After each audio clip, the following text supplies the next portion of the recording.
Well, I mean, we check some of that out, but I just didn't know if having that group jumping on right after we, right? But that, and tell the board was back to add my vacation. That's pretty good. Woo.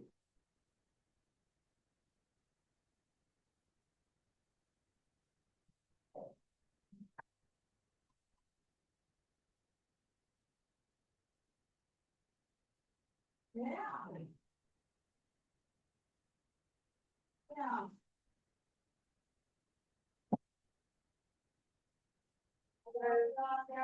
Yeah, I locked it.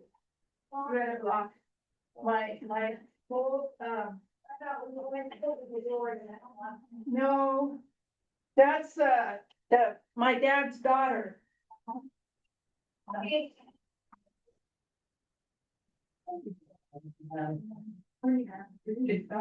Except for one of those times.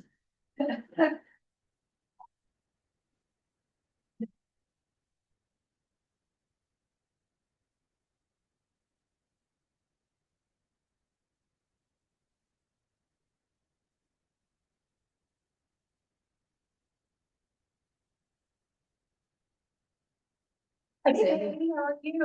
Okay, thank you. And you? Hanging in there? Yeah. Yeah.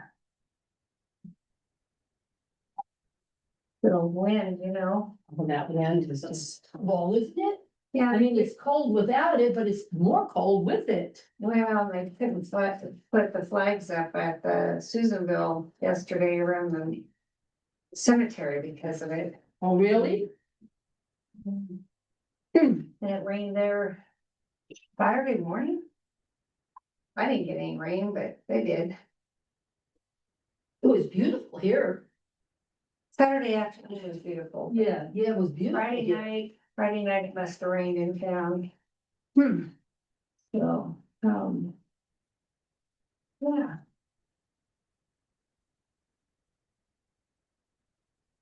Forgot to send out. Wait, Sandy, can I give you this? It's in my payment for the thing. Okay, you're welcome. Thank you. I'll put up Barbara's desk. Yeah, right, okay. You can take care of it in the morning. I don't like these chairs. They're no good? No. They're terrible. Not comfortable. huh? No, Whatever. and then I'm so short, Patty. Yeah, you have to I have to kind of like jump up on jump it. up and down to get yourself Yeah. situated, right? Yes. Oh, that's a big packet. We got a lot of stuff to go through Yeah. tonight. There wasn't much on the agenda up at the post office. I mean, Yeah. I look at it, there, Yeah, there wasn't that much. But maybe that had lots of information for each item.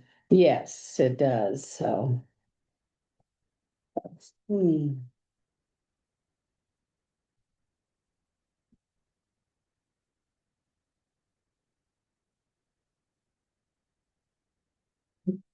You, young lady. Okay. Big deal. What's this? Policies. Yeah. It's a dirty. Is this the agendas over here? Yes. Yes, okay, I see it. So do we keep these? Yes. Or do we? Oh, We are for your reference. And if you'd like, if you don't wanna keep them at home, you can always keep them here. oh, okay. Yeah.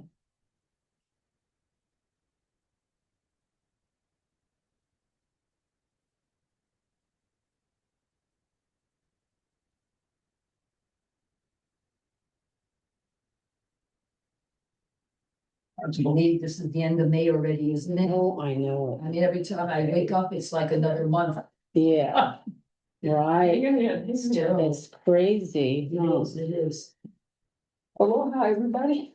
Hola, ¿cómo está mi hermana? Está bien. Bueno, está bueno. Habla muy buena. Muy bueno. Español, sí. Oh, yeah, yeah. It's all bueno. Mhm. Yeah. Did you get one of these?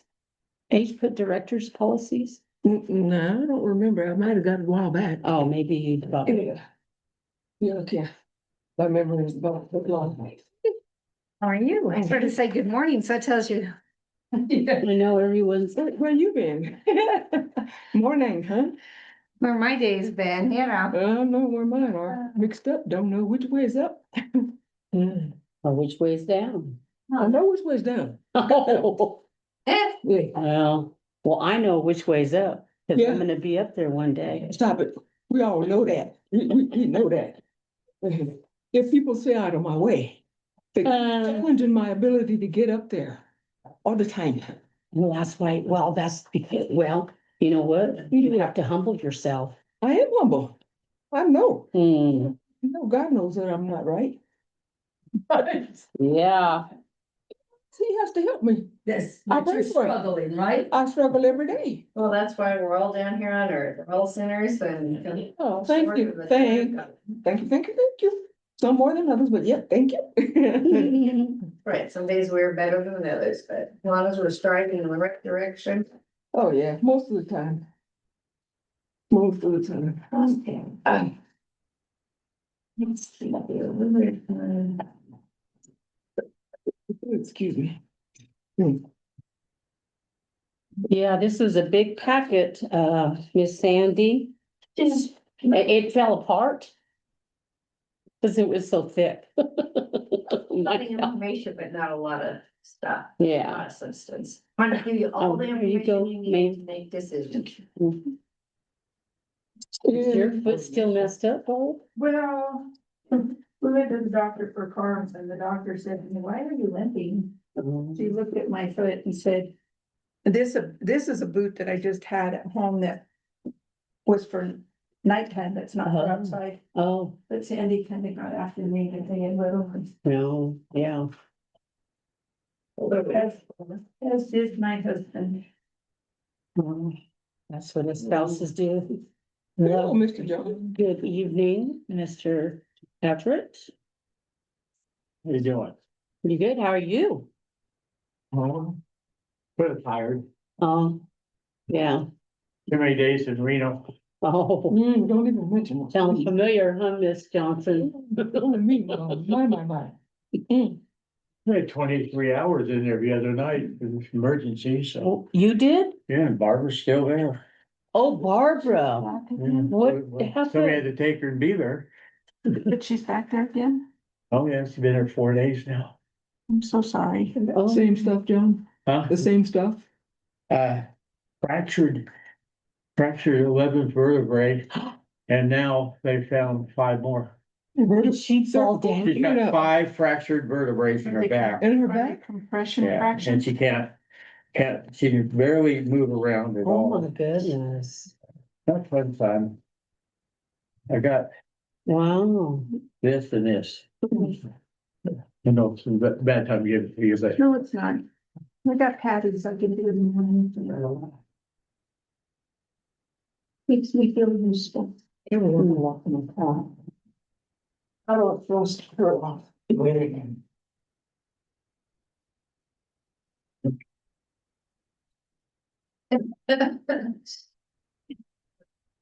What are you laughing at over there, Miss Silly? Oh, what you had just said, and I'm thinking, my keys are Oh, in mine, so they. Wonder- Brian needed a ride, and we said nothing. Does she have a car or is this that? No, her pickup's broke. It's broken? Uh-oh. Yeah, so all she has is that little, Golf Yeah, her cart little thing. golf cart. Mm. yeah. Oh. Hmm.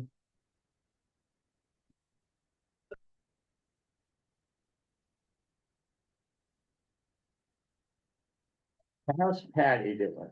Hanging in there, John, hanging in there. I haven't seen you since yesterday. That's right. That's right. Long time, huh? Yeah, that was a busy day, but I have on, Yeah. But it Or worked to- out really nice. It's always nice up there Yeah. at the cemetery. we had one West person in Doyle, we had in Portola. Oh, really? Yeah, and when we got to Milford, we got one. One lady. And one person in Milford? Yeah, we've been there, when it's just us two. Yeah. One time we had 10, so. Was that yesterday? Yeah, Oh, we were in Susanville, but we went to that, there at the park. Was it the orchestra in the park? Yeah, it was nice. It was really, really nice. Yeah.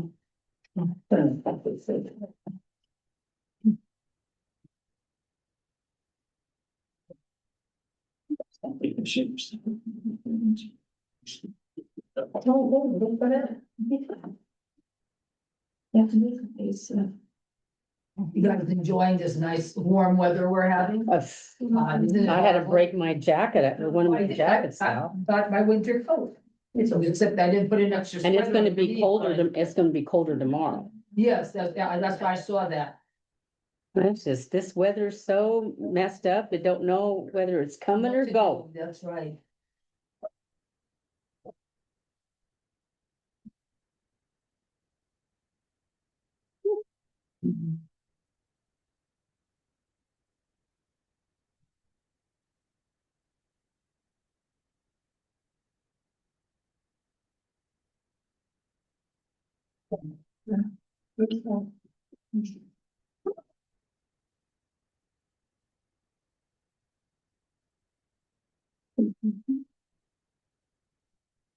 Well, Mr. Hammond said he went, well, gone, and I figured the Friday mistakes would be logging on tonight and. Well, John, how'd you do out there? How'd you do out there the other day at the mark? Did you get a lot of flags sold? yeah, well, I think it did, what I do 147 one day and 105. Bad. It was real slow. I mean, we sit there and count 75, 80 cars drive by where we turned in. Wow. Highway was, busy, of course. Well, Yeah, the day you were there, that's what we did, was that 147. that guy standing there talking to us. The man, when I walked up, who was he? John? John Woods. Um, I would call him John Church, but that's how I read him at,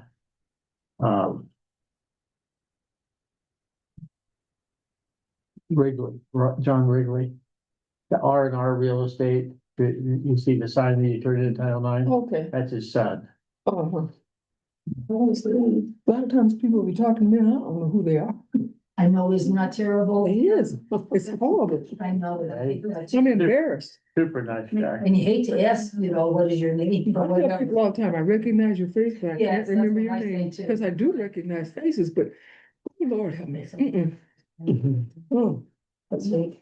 working on a depot, you run across so many people, once or Right. twice a year. They That remember, you knew back then. yeah, they know you because they come to the clinic, but you don't know who they are. Right, Like, that's true. yeah, hi. Yeah. Mm-mm. No, you're right. Hello, Mr. Lee. Hey, how you doing? Oh.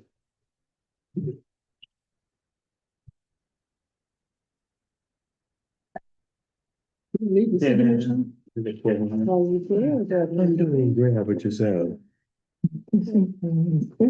How's it feeling? It all do fine. Great.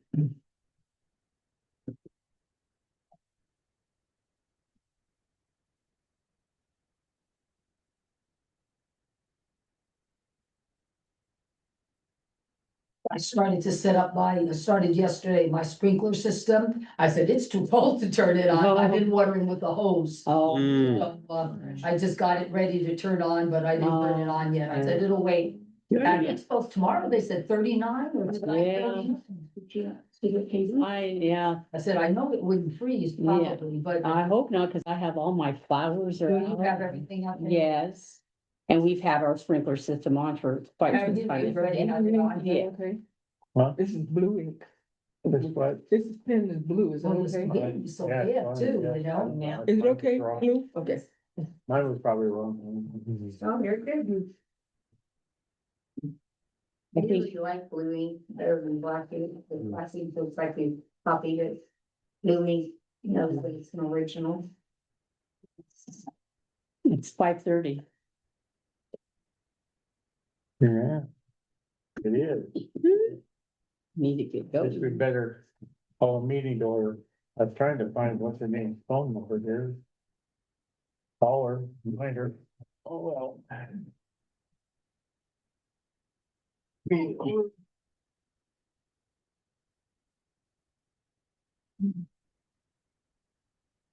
I pledge allegiance to the flag of the United States of America and to the republic for which it stands, one nation, under God, indivisible, with liberty and justice for all.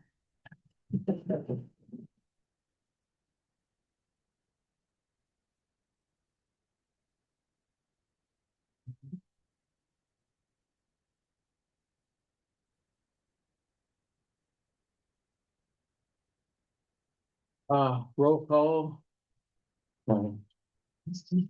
First person's not here. Mrs. Turk, Here? Mr. Harris, Here. Mrs. Johnson, Here, Everett here. 4 here, 1 not. Approval of the agenda. You have anything on the agenda, Mrs. Turk? Yeah. Mr. Harris, No, sir. all good. is all good? Mhm. Okay. Well, I make the motion to approve it. My motion to accept the agenda as written. I'll second it. Public comment. Do we have somebody on the? Not for public comment, just forgot to say all in favor. Yes. We have David. Yeah. I'm sorry. Thank you. Yeah. Any opposed? Yeah. Thank you. Do we have anybody for the public comment? No. Have been written, okay, thank you. Okay, I guess we'll go to Coyote Associates, information and possible action on a contract with Coyote Associates to lobby for grant monies to update wastewater facilities. Hi, Jason, Mike, and Michael. I guess you guys are on, if you wanted to say something or present. Yeah, Michael Miller is not with us, but Michael Lane is. How is everyone doing this evening? Doing Well, great, sir. Great. Well, Mike Lane and myself, we're based in Washington, D.C. We help cities and districts across California at the federal level with funding and also in Sacramento with funding opportunities as well. We work closely with members of Congress and their state assembly members and your state senators to advocate on behalf of districts to go after funding requests in this case for your water project. We'd be honored to answer any questions that you have, but we have very close relationships with both the 2 U.S. senators here in Washington, your Congress member, and by the way, you're going to have a new Congress member more than likely with the redistricting that's going on after Proposition 50. And each year here in Washington, members of Congress have an opportunity to submit projects on behalf of cities and special districts for various needs, anything from fire stations to water projects to parks, you name it, road projects, all of the above. We're based in Washington, and we make sure we knock on the doors and keep pushing to make sure that your projects have that priority and hopefully get that federal funding across the finish line. In addition to that, Mike and I also are your advocates on other issues when there's problems that arise, and Mike can introduce himself as well. My background is I grew up in Southern California. I'm a lawyer by trade, but also a lobbyist, and live here in Washington, D.C. after working for 2 United States senators and 2 U.S. Congress members. I'll turn it over to my colleague, Mike Lane. I really appreciate your time and consideration, everyone. Great. Thank you, Jason. And good evening, everyone. Appreciate the opportunity to discuss with you today. So my name is Mike Lane. I'm a senior advisor with Kylan Associates. My background is I spent about 15 years working across various federal agencies internally, understanding the bureaucracy that is Washington, D.C., whether it's Department of Treasury, DHS, HHS, you name it. I've worked in some capacity. So I've been supporting the team here and working with Jason, representing several water districts and other special districts across California. You know, our primary reason for the discussion is funding opportunities. We have a track record, I would say, of on average about $1 to $1.5 million per client in our first year of doing business. And so when we were meeting originally discussing about the wastewater and the other water opportunities, I'm very optimistic that we can support you guys. So happy to entertain any questions that you might have, but I think there's a lot of goodness that we'll be able to bring to Herlong.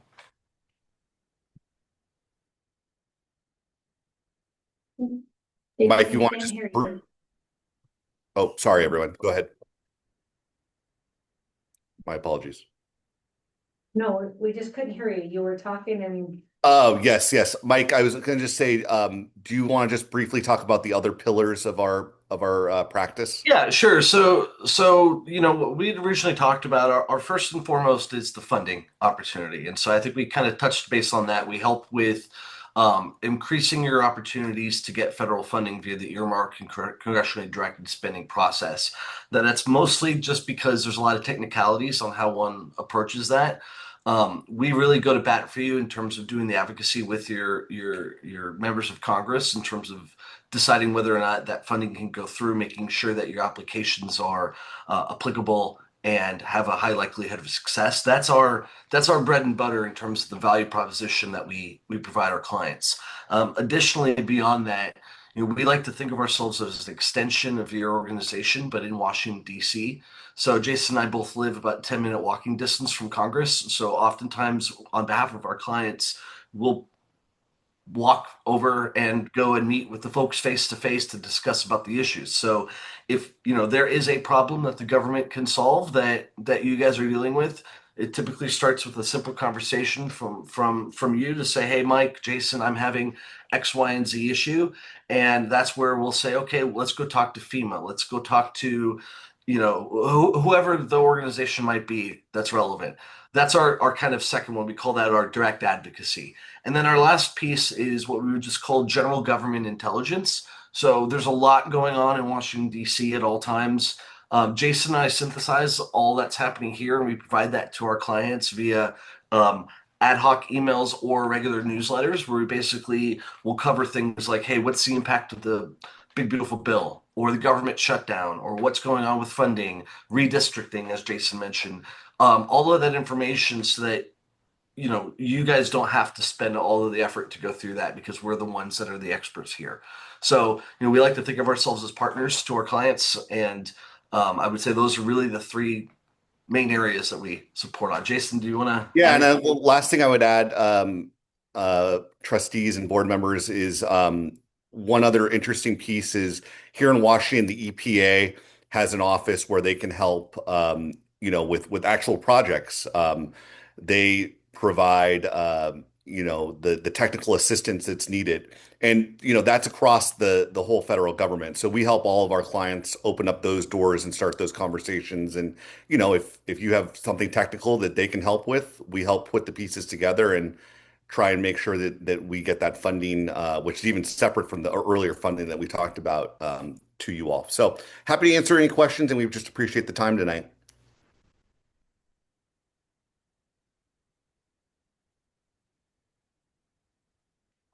Jason, we did a master plan in 2024. The board allowed HPED to get with our engineer and do a master plan to update everything. We've pretty much updated on the water side.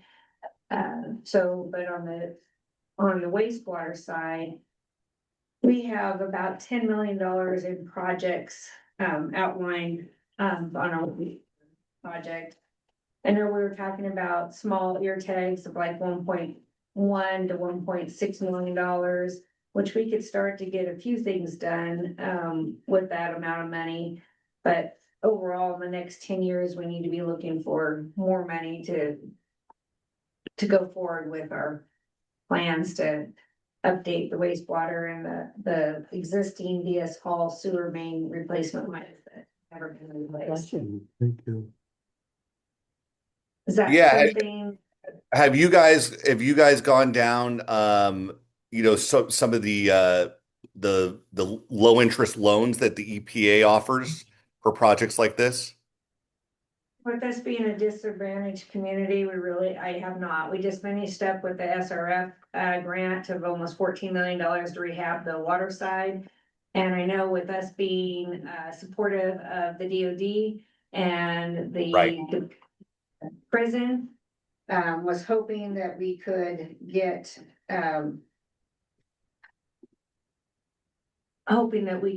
some funds that way, because we are, we do take on 5 of the DOD's buildings, and we are 100% support the Bureau of Prisons, besides being rural and a disadvantaged community. Yeah, and Sandy, we had that conversation about, doing some outreach to the Bureau of Prisons and to DOD. Mike's a former Army officer himself, so he's got some great contacts at DOD. I mean, I'll be completely frank. We're not one of those firms that promises everything that this is going to happen for sure. We're going to put our best foot forward and try and get every dollar that we can. We have been very successful for our clients. The air tags, or the earmarks as they're called. 1 million to 3 million is usually what we see, to be just realistic. But we can obviously go after other opportunities and other loans and other opportunities that we'll discover when we start working together, hopefully. But I think that Sacramento also has some funding opportunities there as well. Mike and I also help a lot of our clients navigate Sacramento. And there's some funding opportunities there that we could dig in and try and to work with you all on also. So then on your part of your proposal, you have DC fly-in planning. You say you plan to support 1 annual trip to DC. What does that include? So that includes, we encourage all of our districts and cities to come out once a year, and we plan everything. Obviously, as a district, you guys would fly out, and we would give you guys, the grand service here in DC and show you all around, but more importantly, get you guys some great meetings and great opportunities with your members of Congress, with the U.S. senators, with the EPA, with FEMA, with the Department of Interior, potentially. It just really depends on, the needs when we sit down and start working together. And then obviously at the end of the trip, there's some good sightseeing and other opportunities that our districts and folks take advantage of. But it's usually probably 2 full days of meetings, and then some fun time in between, and real great opportunity to make sure that the district, shows their face here in Washington. And when as Mike likes to put it, sometimes when a district or a city shows that, they're flying all the way through, 3,000 miles across the country, that goes a long way. And the funding can be a lot easier across the finish line if the Congress members and the U.S. senators see you here in person. What I would add to that is, typically whenever we start an engagement with our clients, one of our first steps is we have a kickoff meeting where we do a deep dive into what their priorities are for the year. So we want to understand, hey, here's the 10 challenges that our district is dealing with. Through that, we then develop an engagement plan with the federal agencies that you need to meet with. And so, as Jason alluded to, one thing that I've noticed, especially for folks from California, is when you take the effort to fly out and do a face-to-face meeting, fly across the country, people take you a little bit more seriously. They answer your phone calls and they prioritize what your issues are. So we love the Washington, D.C. meetings, because we can typically get meetings with some of the heads of these agencies face to face for 30 minutes, where you can say, hey, here's problems that I'm dealing with as somebody that relies on you. It goes a long way. And so that's part of what that that engagement plan is. And it also is a good opportunity to meet your congressional delegation. So we will try to get meetings with Senator Schiff and Padilla, as well as member of Congress as well. And so the district would pay for the flights and the hotels, and you guys would just host us during the day, correct? Yeah, we would do During- the facilitation. We would arrange all the meetings and bring you. Go ahead, Jason.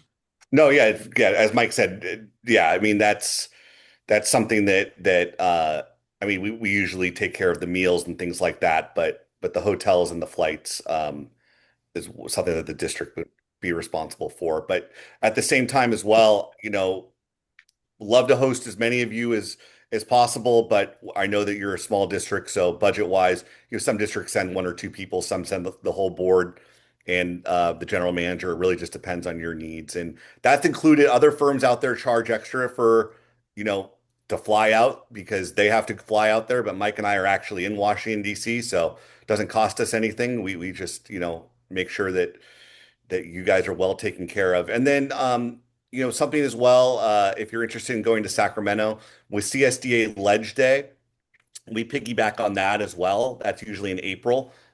We go out there for that, and we kind of do the same thing for our clients before and after CSDA legislative sessions, so you guys can meet with your assembly member, the senators, folks at the water committees in Sacramento. So we also offer that Sacramento fly-in as well. It's part of our services at no additional cost. I've done, and this year I did not go to Ledge Days because it was early in April. Usually it's in May, but usually with CSD and SDRMA, I'm always at Ledge Days. And we felt like we knew everybody fairly well between Dolly's and Hadwigs, but now with losing Doug Malfa, we've kind of lost our federal connection. So a little concerned about what's happening there.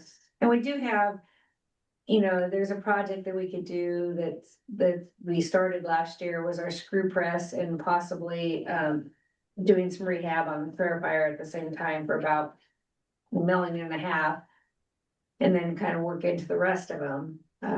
So that would probably be my first suggestion. But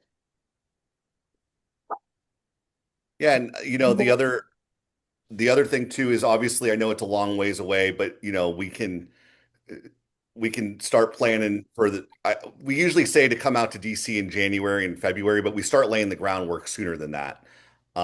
So obviously start doing that, start doing Zoom calls to have you all on the call with them, even if we're in the office with them. That goes a long way as well. If the congressman is with us and then you guys are on there via Zoom, that'd be great. And the other thing I'd add just to our contract always has a 30-day out. So I know that this is an investment that you're making on behalf of your residents. So for whatever reason, you guys aren't happy or you just budget restraints or something else, you can always cancel our contract. And we totally understand that with small districts, that's an important thing that we add to all our contracts. So. I appreciate that. No, I just, we've done USDA loans. We were granted a DOD grant and then this SRF. And everything but my FEMA grant took 5 to 7 years to get done. So, and unfortunately now we're looking at a wastewater plant that's 25 years old and things are going to be needed to be replaced sooner than later. So I can start the paperwork, but I would retire before the project would ever probably get off the ground. So I'd like to actually see something happen before and get something started for the district before I retire out. But anyhow. I think we can definitely, we can facilitate that. I mean, whether it's the earmarks or helping you win some grants or other funding opportunities, I think, we're typically thinking in the 12 to 24 month timeframe. So we should definitely be able to facilitate that. And, as we're very proud of our track record. There's no guarantees. We'll do everything that we can, but we do have, what is it, Jason? Something like a 98% return rate within the first 2 years. So, we're pretty confident we stand by our commitment to our clients and being able to get things done, because that's our entire reputation is what we're able to provide for our clients. And I think it's close to $50 million or so, or maybe even more than that, that we've gotten for clients across California over the last few years. And again, we'd be honored. And that's just the earmarks. That's not talking grants or loans or other things. That's just the earmarks. So again, we're happy to answer any other questions that anyone has. Just appreciate the time. Mr. Sturt, do you have any questions? Oh, well, yes, the most important is what is going to be the cost? It's $2,500 a month for $30,000 a year, basically. $1,485. Comes to 29,820 per year. Well, it's close enough to 30. I know, I'm just being exact. I figured it out. It's on the backside of Yeah, it's on the third page or whatever it is. your board packet. I have a question for Sandy. Because all this work that they would be doing sounds like would be very beneficial to you. How do you feel about engaging into a contract with them in order to help our district? Well, just from the last 20 years worth of experience of trying to do grants and loans. I think that this would be a good bet. It's kind of like when we went out with the fire truck, and had the gentleman help me with the FEMA grant. We paid $2,500. That was win, lose, or draw. We didn't know whether we'd get a grant, but with $2,500, we got a $250,000 grant. Mhm. 30,000 is a lot out of our budget. But if it meant that we could get $1.5 million for our community, No brainer. that's, and within 24 months. Mhm. That's the exciting thing, is that this is, to me, it's probably the fastest way for us to get money, other than going out and get a loan. Not saying we can't get a loan, but we're still talking about, I would not want a loan on the full 10 million, but if we could get some earmarks and get some of these little things that were brought out in our master plan, that unfortunately I didn't think about till just now, but if you look back on the wastewater plant section, I included the wastewater master plan, the things that need to be rehabbed that, Owen brought up to us, and we went over in 2024, the end of 2024. This could get us a long ways. And maybe with working with them and getting to know some guys in DC with the DoD, Tom Hammond has talked several times about possibly getting some kind of something, because we are supportive of the DoD, and maybe we can get something going on those lines. Yeah, I was just thinking about him and his personally going to Washington and being there to represent, Sierra Alliance and our community. And he briefly discusses that with me sometimes when I would go out to the mark about, just getting to know people there. And as they said, making that effort to go all the way there, they're like looking at you like, you guys are really serious about needing our help. Well, and I'm not sure if it's Mike Lane. Mike, have you met with Tom Hammond before from Sierra Alliance from here in town? I don't believe so, not yet. And one of your associates, Tom has met with, and he knew right off the bat. In fact, I had asked Tom to zoom in tonight, but I don't see him on. So he was gonna comment. So the other thing is, there's a part of with the defense communities, they're looking for a board member and a discussion for tomorrow night, but Tom said that he thought that myself or him should be on that, but I said, there again, that would be up to the board to see whether the benefit is and what the time would be. I mean, it sounds like it's at least one trip to DC a year Mhm. for defense communities, but.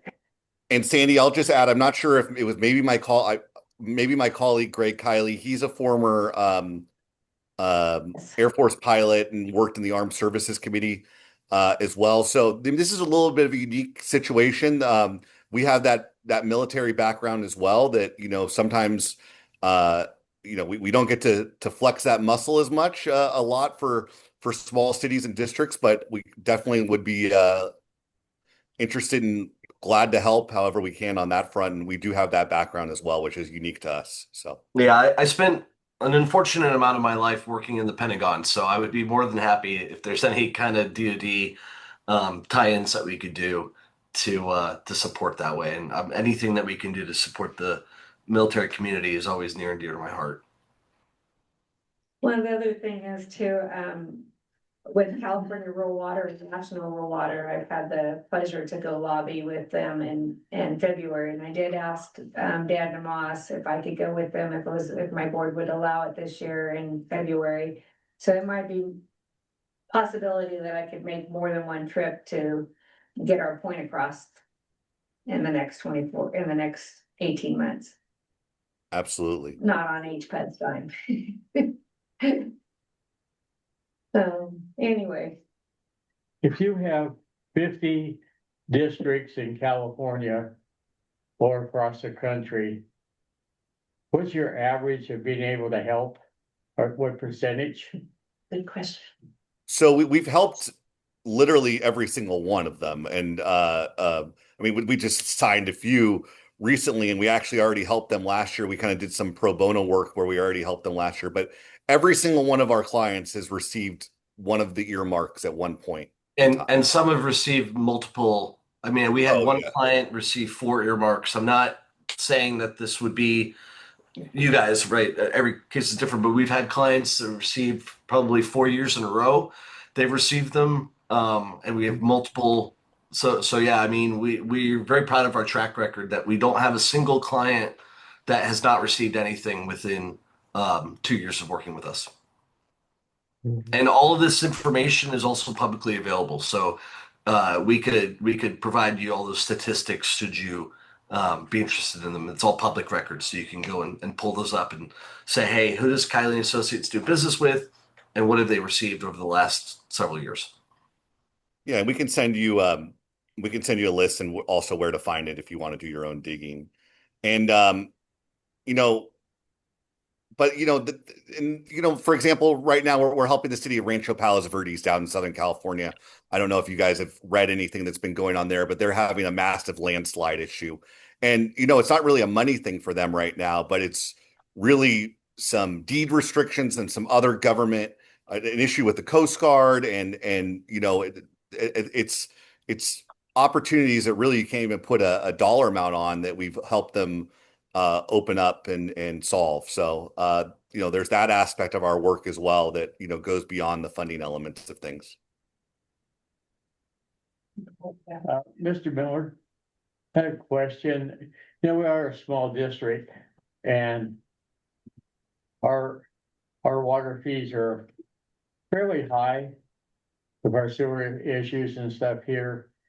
And being a small community with not a lot of major finance people to help us, because our main thing we have is a prison, which does about 85% of all of our stuff within the families in a few communities that are here that get water and sewer. I just sort of have a hard time thinking that we're going to spend, $30,000 in a year for nothing, for no guarantees or anything out there. That was why my question was of what the percentage is. And an earmark could be, what, a couple $1,000 or something, or are we talking major money? No, I mean, there's no earmark that we've ever gotten that's under $250,000. Yeah, our highest, so our average was around $1.3 million for our clients. Our lowest amount that we received, this is for going into FY27, is $356,000 for a small rural community in Texas. Our highest amount was for $5 million for an infrastructure project. I got about $2.5 million on two separate water related, water storage tank and a water pipeline update, just this past year. So that's kind of like the sweet spot that you're talking is roughly going to be $1 to $1.5 million is what you can reasonably count on. Never anything Never, small. never below 250,000 though. Thank you. Teresa, have any more questions? Mr. Harris, No, sir, thank you. Mrs. Johnson, I've seen you scribbling, so. Well, I was just thinking to myself, with that question you just asked, his answer was what we'd like to hear. But if it should turn out not to be what we expect, we give them 30 days notice and we're through. Is there a minimum of 1 year you sign up for? Or? No, sir. No. I mean, our contracts are 1 year, but if 30 days into it, you say, hey, this is not good for us for one reason or the other, then you can terminate. So we like to do that to mitigate the risk for our clients, because we don't think it's reasonable to engage in a 1 year contract for something that you've never tried before. But at the same time too, we don't usually have clients terminate us, but it's there as an option, just in case. Peace But, of mind, things change. Yeah. Right. And we understand, during COVID, it was a different ball game, and some of our districts and they were scrambling for money, and that had to happen. But since then, this has not been a big issue, but it's there as a insurance policy if you would, if it's not a right fit. But we will do everything we can to make sure that it is a right fit for y'all. So. But gentlemen, is it negotiable? I know that when I talked to you guys said that usually your fees are like 3,200 to 3,600 a month, and you came down to 24. When our district clerk was looking through some information, she found out that one of your clients is paying $2,000 a month last year. Is there anything, if the board would decide, is there a better deal on the table we could possibly get? Yeah, I understand. between us? Yeah, we Sandy, we'd be happy to match that 2,000. I appreciate that, Jason. You guys did your homework. And so instead of 2,485, we're talking straight out 2,000. Right, so Yeah. 24,000. I just wanted to be sure. The So that thing saves is us $6,000 a and year. With that $6,000, we could buy flights and hotels. Right. Yeah. Right. For that particular district, they came back with a $1 million CPF award for water efficiency and infrastructure updates. We don't have to vote on this tonight. I mean, Sorry. the whole thought is if we spend a little bit, then we don't have to up rates. We've done our rate studies for the next 5 years, Right. Well, I just have, if somebody comes to me and says, why are you spending $24,000 or $30,000 a year, on a rate, and you complain you didn't have enough money, that's why you did a rate study to see if you get more money or nothing because of the rates. I have to face it, people are gonna say, what's going on, John? Why did you do this? Why did you vote for this? So I have to look at, we're a very small community. I've been here 49 years. Unless you moved in yesterday, you don't know me, okay? Otherwise, they know me. So I have a lot of questions that I get asked, and I would like to be able to be well informed and give a proper answer. And I think you guys have covered it fairly well. I appreciate your guys' work that you're doing. And the opportunity it's been given to us to look into this. I appreciate it. Thank you. And anybody Thank else you, on the sir. board, you came in late, Brianna. And it's basically Highway Association, if did you read it? I did. Okay, so And you know, I think your question answered my question. about the retainer and whatnot. Yeah. Since that was what I was mostly worried about. Okay. So, thank you. Okay. So we're going to. Everybody gonna make a motion to do this or table it or what? I think we should table it so we can discuss it more. I agree, we should discuss it amongst ourselves and kind of get some feedback from each other and see Yeah. what feels best for our small community. Sandy, are we able to table it and make a motion next month or is it just a one-time offer? No, you guys, we could bring this, we could let you guys know in the next 30 days, could we not? Yeah, absolutely. Yeah. You just let us know. Okay. Thank you very much for your presentation. Thank you for all your paperwork that you gave us. And I think everybody here read it through, but it's it's a big step for a small We understand. community. And I think that the outcome could be fantastic for us. Okay. I think you guys could help us a lot with your knowledge and knowing people in the know that knows what's happening, to get money. We know that maybe Gallagher can come on and get some help for us or whoever they put in our district. And so they usually give them a little bit of grant money or something, whatever it's called to help if we're got our hand out first and fast. Well, Jason had, when him and I spoke, he said too that because that we lost Doug LaMalfa, whoever takes on his place this election cycle, that we may have a better opportunity in the next 6 months to actually get an ear tag, because the new person could be very energetic and wanting to get a name for himself. All right. And should have actually having to wait till the next year. Am I saying that correctly, Jason? Yeah, so hypothetically, if Gallagher wins, he'll be in the Republican majority, and the Republicans will want to help him. So even though we've passed the deadline, and unfortunately with Doug's passing, Doug usually had 20 projects that he could submit, but nobody got to submit any this year.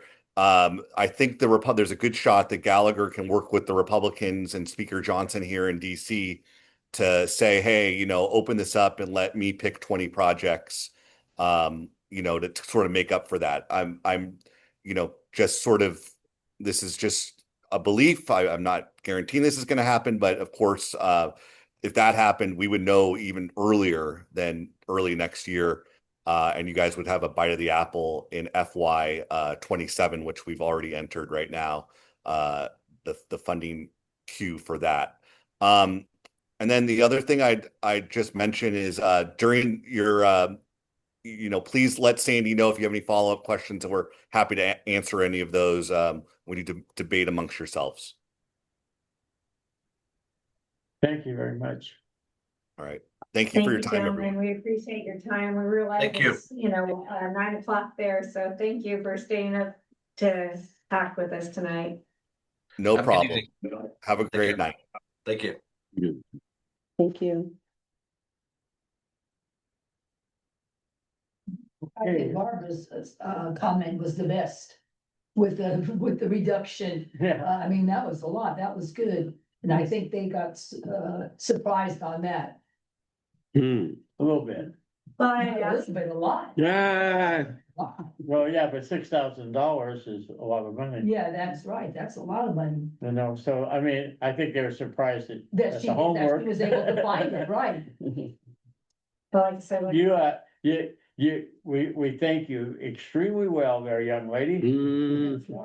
I don't think we have a bonus of $6,000 for you, but we do thank you. Yeah. Now that we're not being listened to by them, well,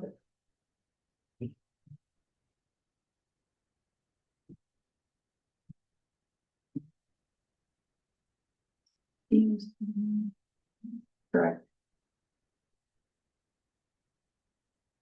Anyway,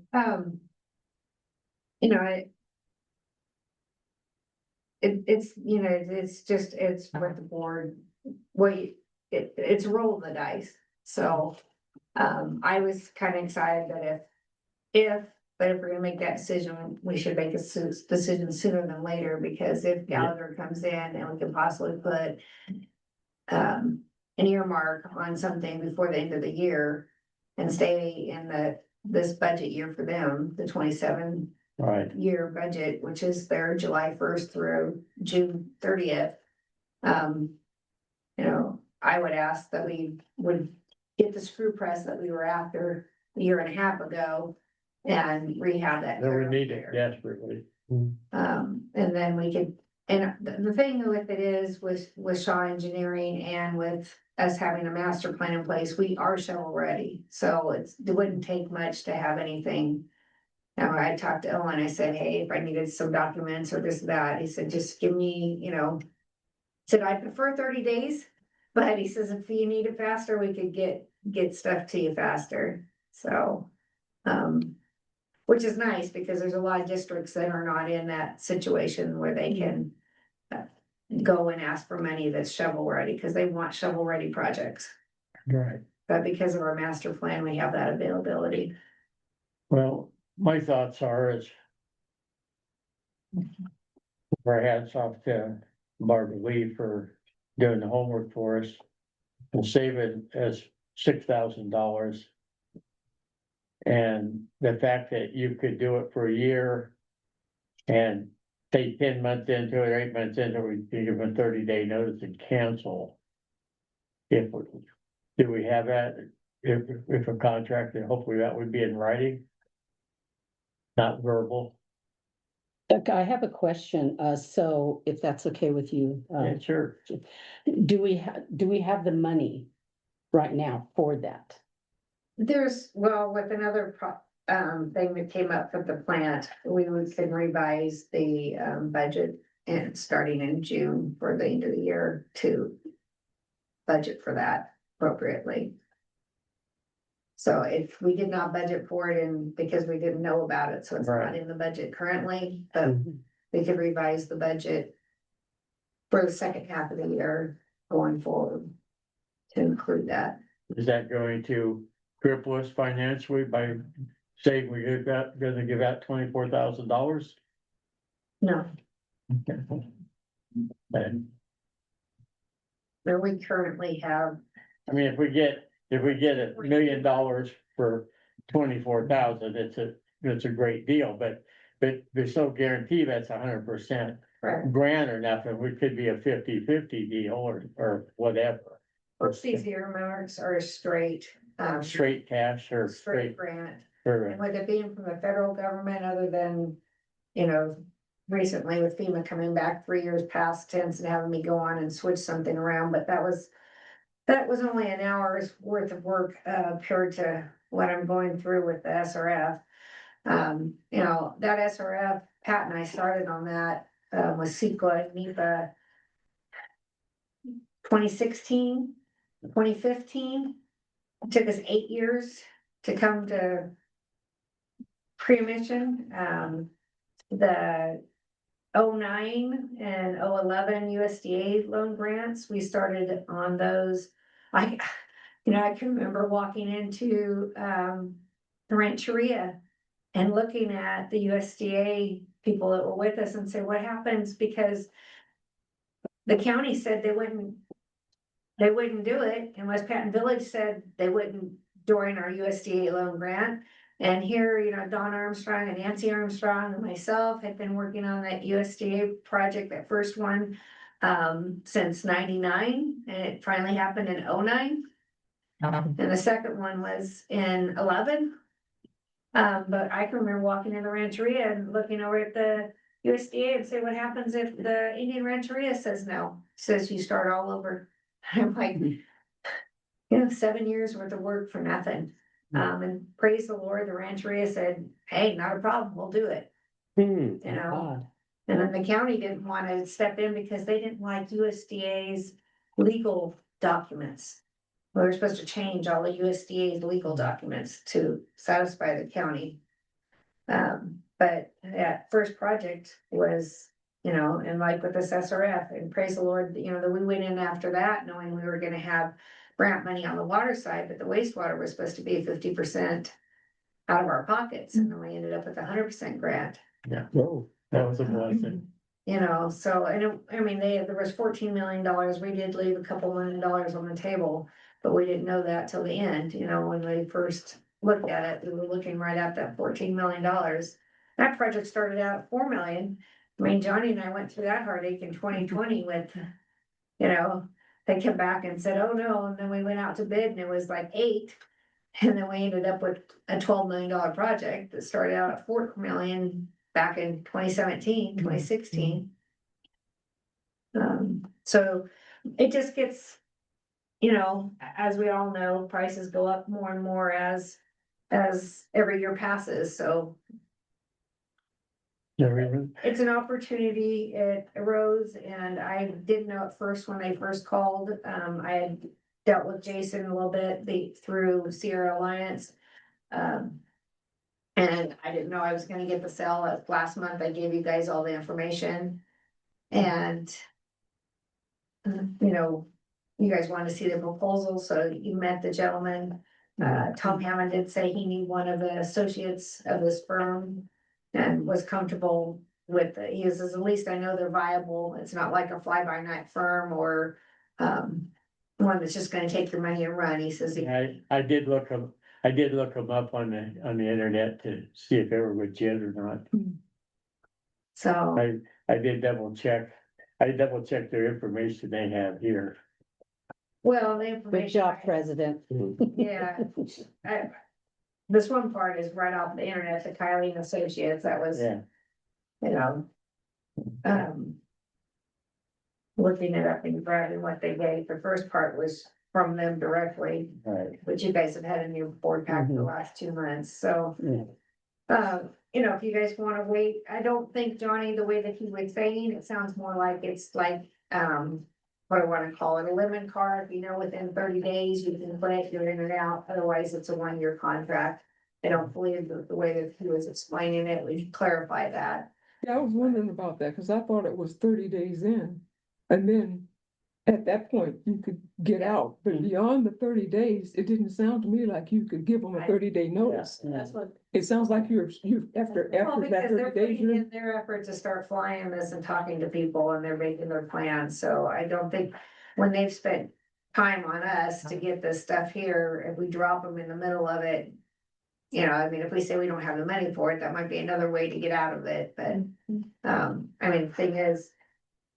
Is look at actually get a contract, that's the dollar amount, but. We could have, you know, Steve Gross review it too. That is not on a month-by-month basis. I don't think you'd want a month by the basis, Yola, because of the fact of how things work in DC. They could drop us some. Yeah. I look at it that. If you give an association, you give them a year, 6, 7 months into it, we could probably maybe see results or something. I don't think you can give somebody $2,000 and expect a miracle. Okay, it just doesn't work that way. You know, Like they're saying right now, we really want to know, because funding has stopped. So we could get something between now and the end of the year if it's out of the dental amount of funds. Otherwise, we probably wouldn't know until, after October. till the new funding year. So, Makes me a little bit uncomfortable that they knew they could drop it down to 2,000. And then when Barbara did her homework, they were like, oh, you did your homework, huh? That makes me a little uncomfortable. well, he had actually, I asked him right off the bat when we got it before I presented it to you last month. I said, so tell me about this 2485, is that negotiable? And he says, usually we charge $3,200 to $3,600. He said, I've told my firm that you guys are very small, and this is what my firm came out with. I think I reiterated that quite well and how small we are. Yeah, Yeah. so they should have said, well, since you're so small, we'll just drop it to 2. Well, and Jason being here, he knew we were small. And I said, well, I appreciate that you guys even considered it. Yeah. But, you know, price of everything, everybody's going up, so Yeah. they had to throw it out there at us. I know it's good business sense, I just don't like it. Well, and my thing is that as long as the residents don't, it doesn't add to them. It's not gonna add to Yeah, that. okay, so that's, yeah, No, It's it would be out of our operating budget. yeah. Take more money away from Barbara and Yeah. Brianna and I. Spending allowances for the office and the plant on product and tools and Mhm. So having discussed this like we have tonight, Yeah, I do we think, have to wait to vote no, on it? I think we should make a motion and either yay or nay it now. Because I think this, if we approve it, I think the sooner they get the information, we can sign a contract and stuff. Then the sooner we can have them working for us. If we went forward, Mhm. or you say no and, we just keep winging it. I did put, because of the ear tags and talking with Jason, I when think I it was, sounds good. I did talk to Dan Lamoff or Dan DeVos from California Rural Water and asked, hey, what's the opportunity of me going? Because, as you know, Felix has gone, what, 4 or 5 times to DC. Cindy Wheeler went 3 times. I went once. Pat went every year, and it was always, other than my time away from here, National Rural Water paid for hotels and my flights and our food while we were there.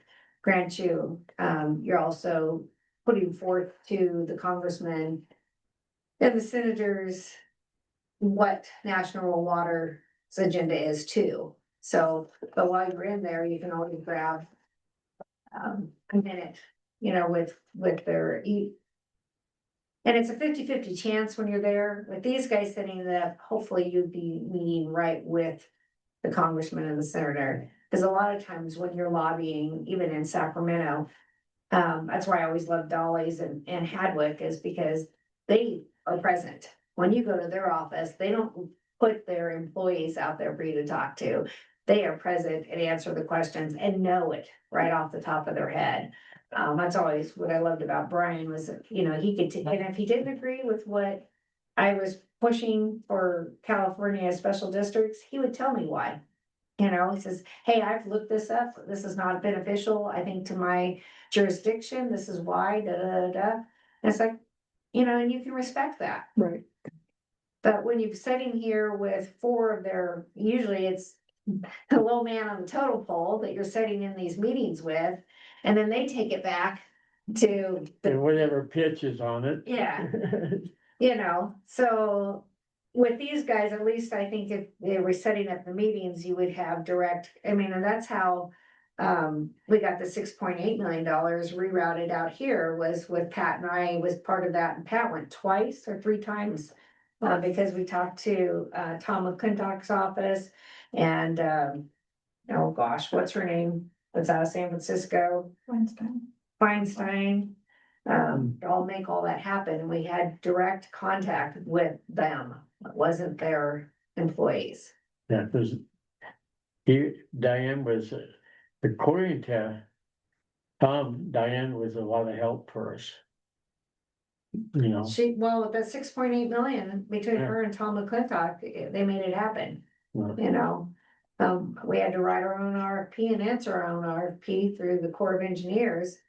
And it still took a process. It wasn't like something happened overnight, but at least, that was a year or 2.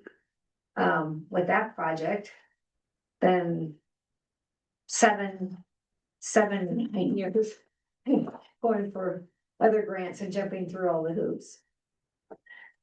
So. I'll And make them, the thing is, like he said, they won 4 different $1 million earmarks for one district. Yeah. I don't know if that's something you'd want to keep rolling. We tried it once with our guy from FEMA. Once he showed me the ropes. And all he did was glorify. I basically did the whole FEMA grant. He just glorified. He, put special wording in a couple of my paragraphs to make it sound better. And I'm like, well, I can do that myself next time. What? I'm just thinking that that they made the comment that you could pick up the phone and call them at a different time.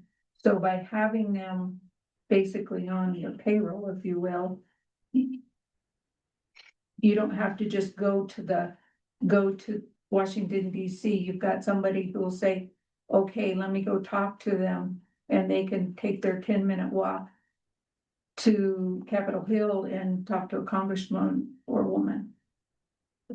So that's my research has said that they're pretty good. Now, I'm gonna make a motion for, that we accept Hiring Associates at the $2,000 a month, not to exceed 1 year. Without more approval. I'll second that motion. And first and second. Mr. Harris got something to say? No. Ms. Turk, Mm, Mr. Gonzalez? You have questions? No questions, so I'm all for it. I think Oh. we need to try at least. Okay, well, all in favor, say aye. Opposed? Oppose, If one opposed, Teresa, yes. four yeas, one no.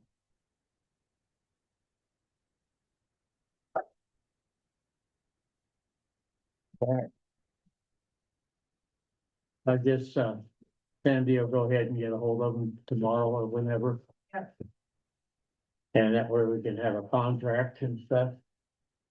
I'll Look at do it, the contract and I'll run it through Steve first and maybe Right. there's nothing on there that, and then just authorization for probably Johnny to sign. Marvy, you feel up to doing the oath?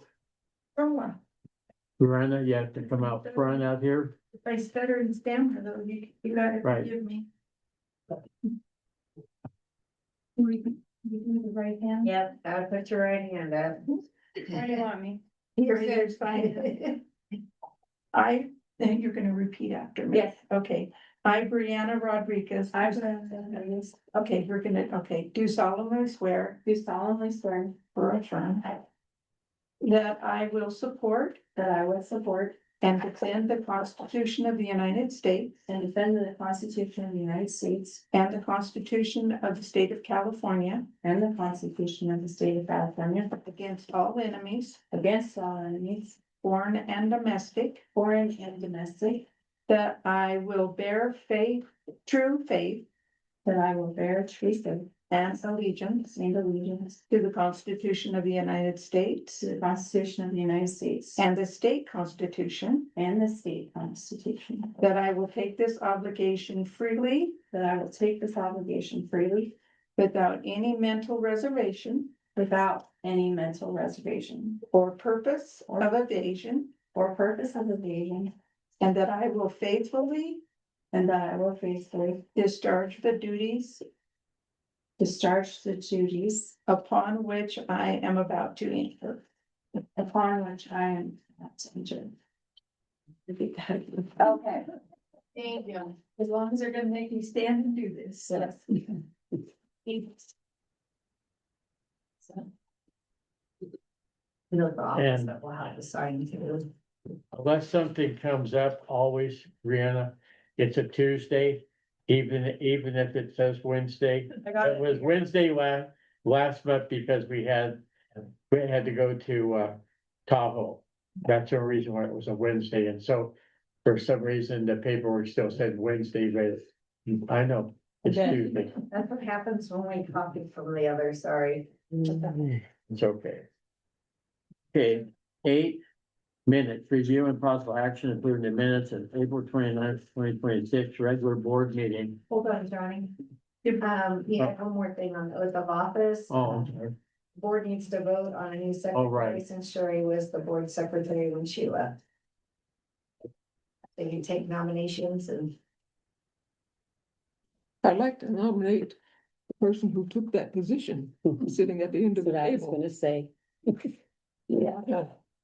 And she's shaking her head with a yes. I like I'm that. ready to move into Sherry's spot. Mm, Seeing more posts and If that's okay with everybody else, I'm okay with it. We have a first for Brianna and a second for I'll- Brianna. Yeah, All those in favor of her being secretary, say aye. I, Aye. Who did the second? he did. Oh, okay. I'm sorry. I missed it. All right, Okay, thank you. yeah, minutes review and possible actions and approving the minutes for April 29th, 2028 regular board meeting. This is Turk, Yeah, no questions. Tom. Mr. Harris, I'm good, thank you, sir. Mrs. Johnson. All good, thank you. So the corrected minutes are in front of you, but the one that's in the board minutes, I believe, has Ms. Rodriguez's name spelled wrong. Yes, it does. Given the minutes for to be signed, to be approved.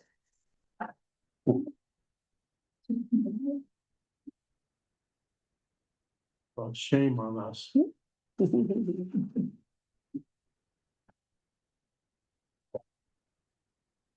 Okay, so did you? Very well. Motion to approve the minutes with the correction of Mrs. Rodriguez's spelling of her last name. I'll move to approve as stated. First and second by Mr. Harris. All those in favor say aye. Opposed?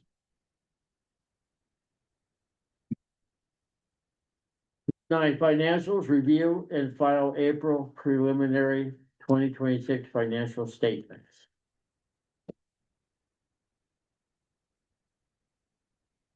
Any questions? Do you have questions on any of the financial statements, Mr.? Well, you know, in our last meeting, and we're talking about, I'm talking about the mileage log sheet. For That the was fire. at the end of the month, so I'd already received them. No, no, no. Miss, Mrs. Johnson, said something on the last meeting about the driver not putting their name in, Right. so they didn't do it again on Right. this one. But our board meeting was at the end of May, Oh, okay. so therefore, or the end of April, Mhm. therefore it was too late to have the names put on. But they now know Oh. that, so moving forward, they will have Okay. it. Well, and I think that they should need to be more legible, because there's some of the numbers I can't even read. We can't either, but that's our, that's our fire department, so.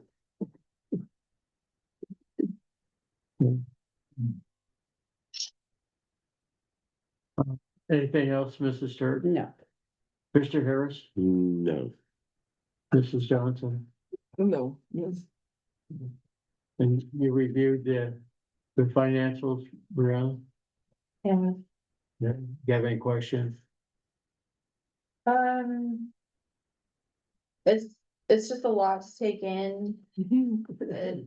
I don't really understand how to read it personally, but, If you have time, sometime during the week or something, to come in and see if a person has your same first name, yes, sir. okay? Well, she would be glad to explain it to you, Okay. Or she can come in and talk to me and I can go. or Sandy. Sandy can do it too, but I'm just saying that this way, I'm interested in learning, yes. yeah. That sounds great. Yeah. They're very well at, they know all about that, so. Okay. I will ask Both of them questions. being financial people. Okay. Sandy has a crutch now. She used to have to do it all herself. Do I have a motion to approve the financials? nice second. Okay, first. who first it? How about you make the first lead? I just asked it Yeah, for it. Okay, so are you firsting I'm personal. it? I'll second it. All those in favor say aye. Okay, we're gonna go to fire department updates, calls, information, and then secondly, we'll do training. You have anything on Sandy? We have nobody, the fire department's here tonight. No, they have, RT 130, this is definitely my problem child, so, I try really, really hard to make things right for these firefighters, and volunteers, but, you know, you approved having Bobby and Christina help us with these guys trained. They're doing a really good job working with Mike and with Devin. For firefighting. My problem is that unless the board approves something differently, is that when 1020 leaves the district, it should have permission or I should have knowledge of it.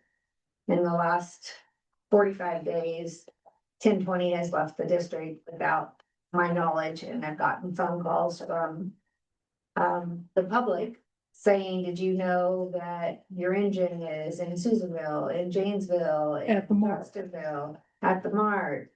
The Doyle General. But anyway, so I had, I don't know, it was a good conversation with Bobby today because Devin and I said he was putting it on our group text, and I said, you need to do this separately. And I basically told him that when he goes, well, the more they drive 1020, the better they're familiar. I said, you know, I can appreciate that, but we have a small budget. And if we're not gonna be training on 1020, they can take the command truck, the old chief's truck, into Susanville on Tuesday nights, into Janesville on Tuesday nights, into Johnstonville on Tuesday nights, and train. If they're gonna use 1020, they just need to give me a phone call or text me or email me that, hey, we're gonna need the truck for these trainings, which I've always said yes to. I mean, I help facilitate with the depot between Carrick and us to train on that Saturday, which I hear was an awesome training for everybody. Mike was just totally thrilled about it. Then I got today that we shouldn't have volunteers. We're training these guys to be professionals and they shouldn't have volunteers on any of their shirts. And I said, it's always said volunteers on their shirts. And well, this shirt, da, da, da, and I said, and you outdated shirts. I said, I have updated the shirts almost every year. I said, they all have brand new long sleeve shirts and brand new short sleeve shirts. Besides the old shirts. Well, they all say volunteer on them because they're a volunteer and it's an honor to be a volunteer.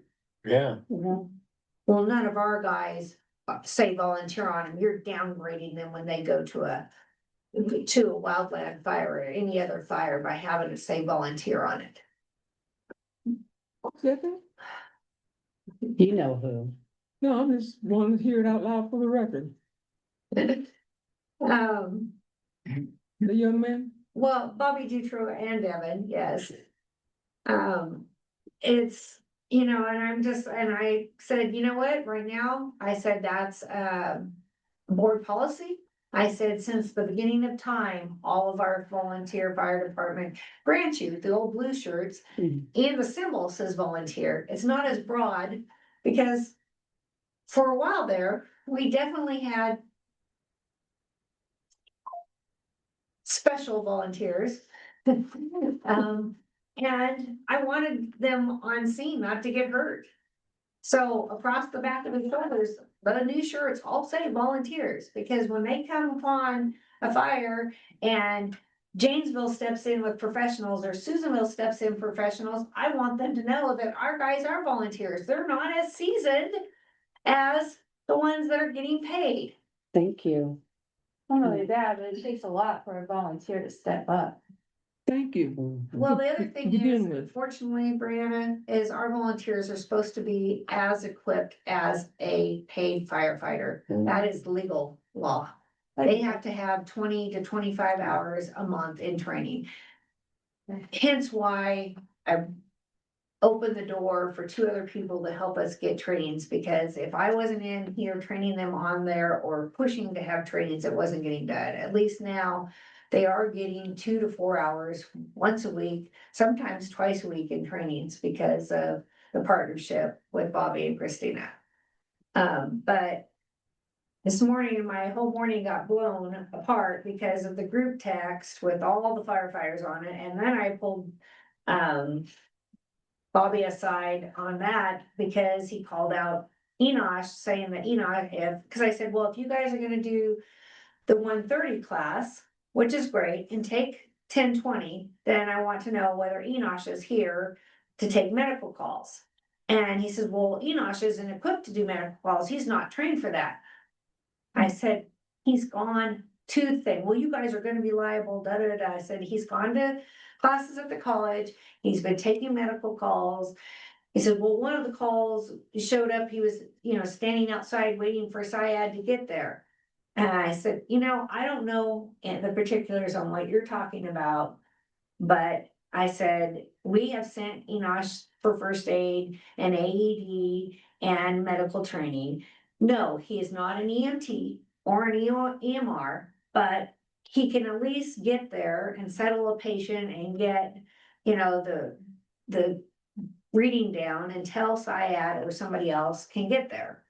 And that's all we've ever been. I mean, we've been a triage, we've not been lucky enough to have full-blown firefighters. Grover, when he was on it and chief and before he was aging, he was, great.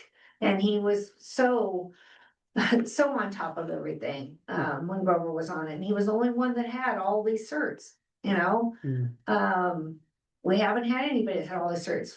They are pushing to get them certs. And I said, well, we want to get red cards. I said, again, I don't care. I love the idea that all of our guys will be red card trained, but it doesn't mean they're going anywhere on a wildland fire. I said, we don't have 6 volunteers, so we can leave an engine and 3 people here to fight locally. And that is what the board has asked me. I said, so you guys can keep doing all this, but if these guys want to go on wildland fires, they're going on their own, not on HPUD's dime or with HPUD's equipment or with HPUD's clothes. Buy your own. You're gonna start doing wildland on your own. And if you guys want to direct me differently, please do. But that was my fight today, was that we're training them up. They shouldn't have, I'm belittling them by putting the word volunteers on their shirts. And I should be letting them get red cards and go fight wildfires with this district's equipment. And I said, absolutely not. We don't have the money. We have a small budget for our fire department. It's like 70,000 a year. And we do all of our in-house billing, and train and liens and everything else. So unfortunately, we do spend a good portion of our time, or part of that, on budget, just in this office. And then we've always put the training next, and our dispatch and keeping up our equipment. So Sandy, my question to you is, so you are their boss, correct? Well, but you guys make the rules. Okay, so what do you want us as directors? What do you want from us? If you want any of that to change that I just stated, please let me know so I can abide by what the board wishes are. As one director, yeah, we need change. It needs to change. That's what- The fire, the volunteers, so if they're giving you a bad time, that's unacceptable. That is unacceptable. I need the rules so that I can Yes. know what you guys want. I mean, if you guys want to allow them to go out, or if you want to allow them to take our new truck whenever they feel like it, then, I'll back off. But right now I No, was, I don't think they should take the new truck. Is it, yeah, I can't even tell. Is it written down, Sandy, somewhere? For them to know that this is what you said, and this is what will be, because it is written for them to read this. It's not a matter of discussion. You've discussed it with us. We agree. I personally, as one board member, agree with you making those decisions. And if anyone else has anything or suggestions to say, they should say them to you. But I do believe that they need to have one supervisor in place and know that the board backs you up with what your decisions are. That's what I think. And for them, so for any one of them to disrespect you, you feel like you need to come to the board, we go into closed session and we discuss that and we deal with it individually. I really feel that way. I agree. But far as the fire truck, I mean, what we've talked about in the past, I mean, I can put together a policy and we can review it next month. On what you want done with 1020 or some guidelines for 1020.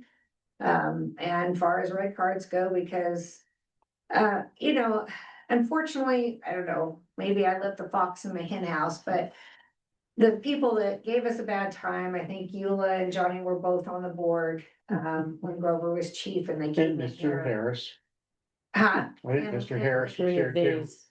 Yeah, and that was a bad night, because even Grover got taken back and he was so upset on how I was treated that night and how they all came after what was going on.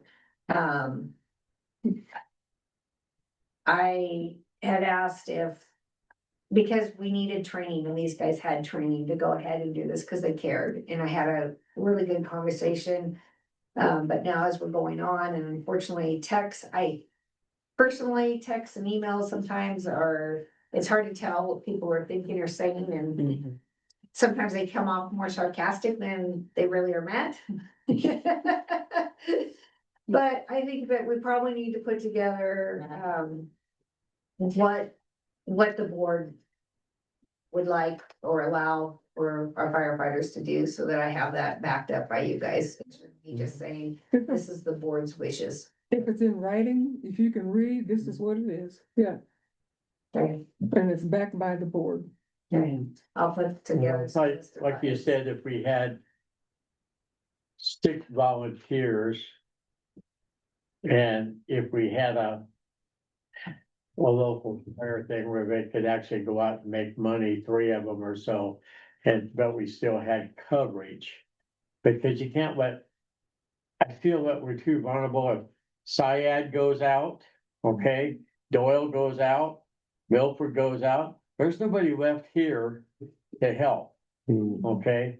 We have 2 engines at Syad, but if anything happens on that depot, that's first, and we're secondary. Mhm. And if we have nobody here, and the reason why our fire thing went from a 10 to a 5 is because Syad's backing us up. And Syad wanted us to be first responders. If anybody doesn't understand it, first responders is they can, as long as we're there, Syad can leave if something happens at the prison or at the depot or something, they can leave. When they were first responders, no matter what was going on at the depot, they couldn't leave by law. So that's why we try our best to keep, even if we only got one person, that call us the fire department, which Mike has done before, and so. Even if only one person, if we have somebody there. And whether Mike responds or Enoch responds or Miss Devon responds, if we have somebody there, they can go to something major could be happening. Lord forbid that they have to do that, but that's the option. That's why we have to be first responders. And that was the reason why we got our fire levels lower, even though it doesn't seem like it when you pay your fire insurance, but there is a difference. And, I know I've been approached by several that want to have the training during the car races, I think it is, at the fairgrounds. And they're supposed to be training that they can get there by taking the truck and going up there, a couple people for these races, I believe. They told them no. And so I'm just saying, I've been approached by it. You know, for them wanting to get that training. So I don't know. Well, no, they didn't want, it was during, they wanted to go take our truck and go to the car races and be a responder at the car races, and I said, absolutely not. Yeah. There's no reason, you got how many different fire places in Susanville, there's no reason for Furlong to be there. I mean, we sat at Mhm. the Hurlong football games and Right. for our people, but that's for us. That's right, that's right. You know, and it's within our district, and I've tried to explain to all these guys, I said, the tires on 1020 alone, you're talking probably $5,000 a tire. Mhm. So there's $20,000 to replace those tires. Oh, yeah. You know, then you're talking about mileage, and right now diesel's at $8 a gallon. Mhm. And that truck gets 5. So 5 gallon, 5 miles to a gallon at 40 miles down there. Yeah, So 5 times, 5 times 8, that's $40 one direction. So that's $100 for them to go to Susanville. in round 10 trip, minutes. yeah. But I wanna watch the car races. To watch man. To watch the race, that's really I'm what gonna they be in the do. pit. To watch the race. They can spend their own $2 and go, or Right. Yes. $10 or $15 or $20 and Right. go watch. Yeah. No, I agree. I'm just saying that I've been approached about it. Mm. And the thing is if our main fire truck isn't here, and we have a fire. Oh, well, we're paying for, we're paying for these guys to be sitting in Susanville watching the races. I don't think so. You know, I think we would be chastised, Oh, yeah. and rightfully so. Mhm. Another thing is, I mean, what they would learn at the races is extraction, right? Our district literally doesn't go to 395, folks. We have A25 and A26 Mhm. and I mean, I'm getting goosebumps even saying this. Unfortunately, we have lost Yes. people on A25 and A26, Yes, but it doesn't happen like 395. right. So, I mean, we had old jars of life that we gave away because nobody knew how to use them and they weighed more than I did. Mhm. And it was real hard to pick them up. There was no reason to have jaws of life Mhm. if we're not doing 395. If we ever moved our district out to go to the mart and take care of a few of those others and had the income from those other places up there, it'd be worth having, or if we had a grant for something like that, but we don't use it. Right. Then we do need a policy set in place that's based upon our budget, and if they wanna do other extracurricular activities, they need to bring it to the board and request it in advance. And not just go to you, Johnny, and ask, hey, can we go to the races? It needs to be something that's more professionally presented. Cause I've even encountered some improper comments made when a call was being made. Someone said, oh, I guess I gotta go deal with a bunch of stupid people. But these people represent our community. These are our volunteers. They need to have some respect. They've jumped over my fence when I had a call, when both gates were open. So there's some improper attitudes towards our community, and these people represent our community. So they need to have a little more respect for the position that they're volunteering to be in. And if they wanna do Jaws of Life, they can go do it on their own time, on their own paycheck. If that's the type of training that they're seeking, then they need to do it themselves, because yes, we are under budget. We have a certain set amount that we can afford, and they need to understand that. So, And at $8 a gallon, it's not still to watch the races. I right, mean, it's nice to learn how to do extractions if you have to, but we have regular classes on that. You don't have to go to the car races to do it. and why can't the volunteer firefighters do a school function to get the kids more interested in volunteering? Because there's kids coming up that are gonna graduate, and they kinda need something to do anyways. So I think we need more focus on our community, although small. If we present more of a community aspect, that, hey, stay here, participate, that kids will be involved, less likely to get in trouble, and our volunteers will actually feel like the heroes that they wanna be. Well, heroes is a little Yeah. of mine. Well So, said. yeah, Well, I think so hard. I mean, it's like, we wouldn't have anybody if it weren't for them.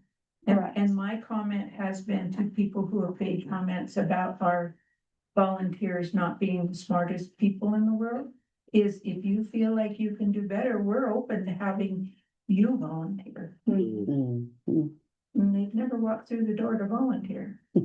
Right. if they don't say those things. So I like Brianna, I think you need to get a policy up for, Yeah, for we on the can next, accept that.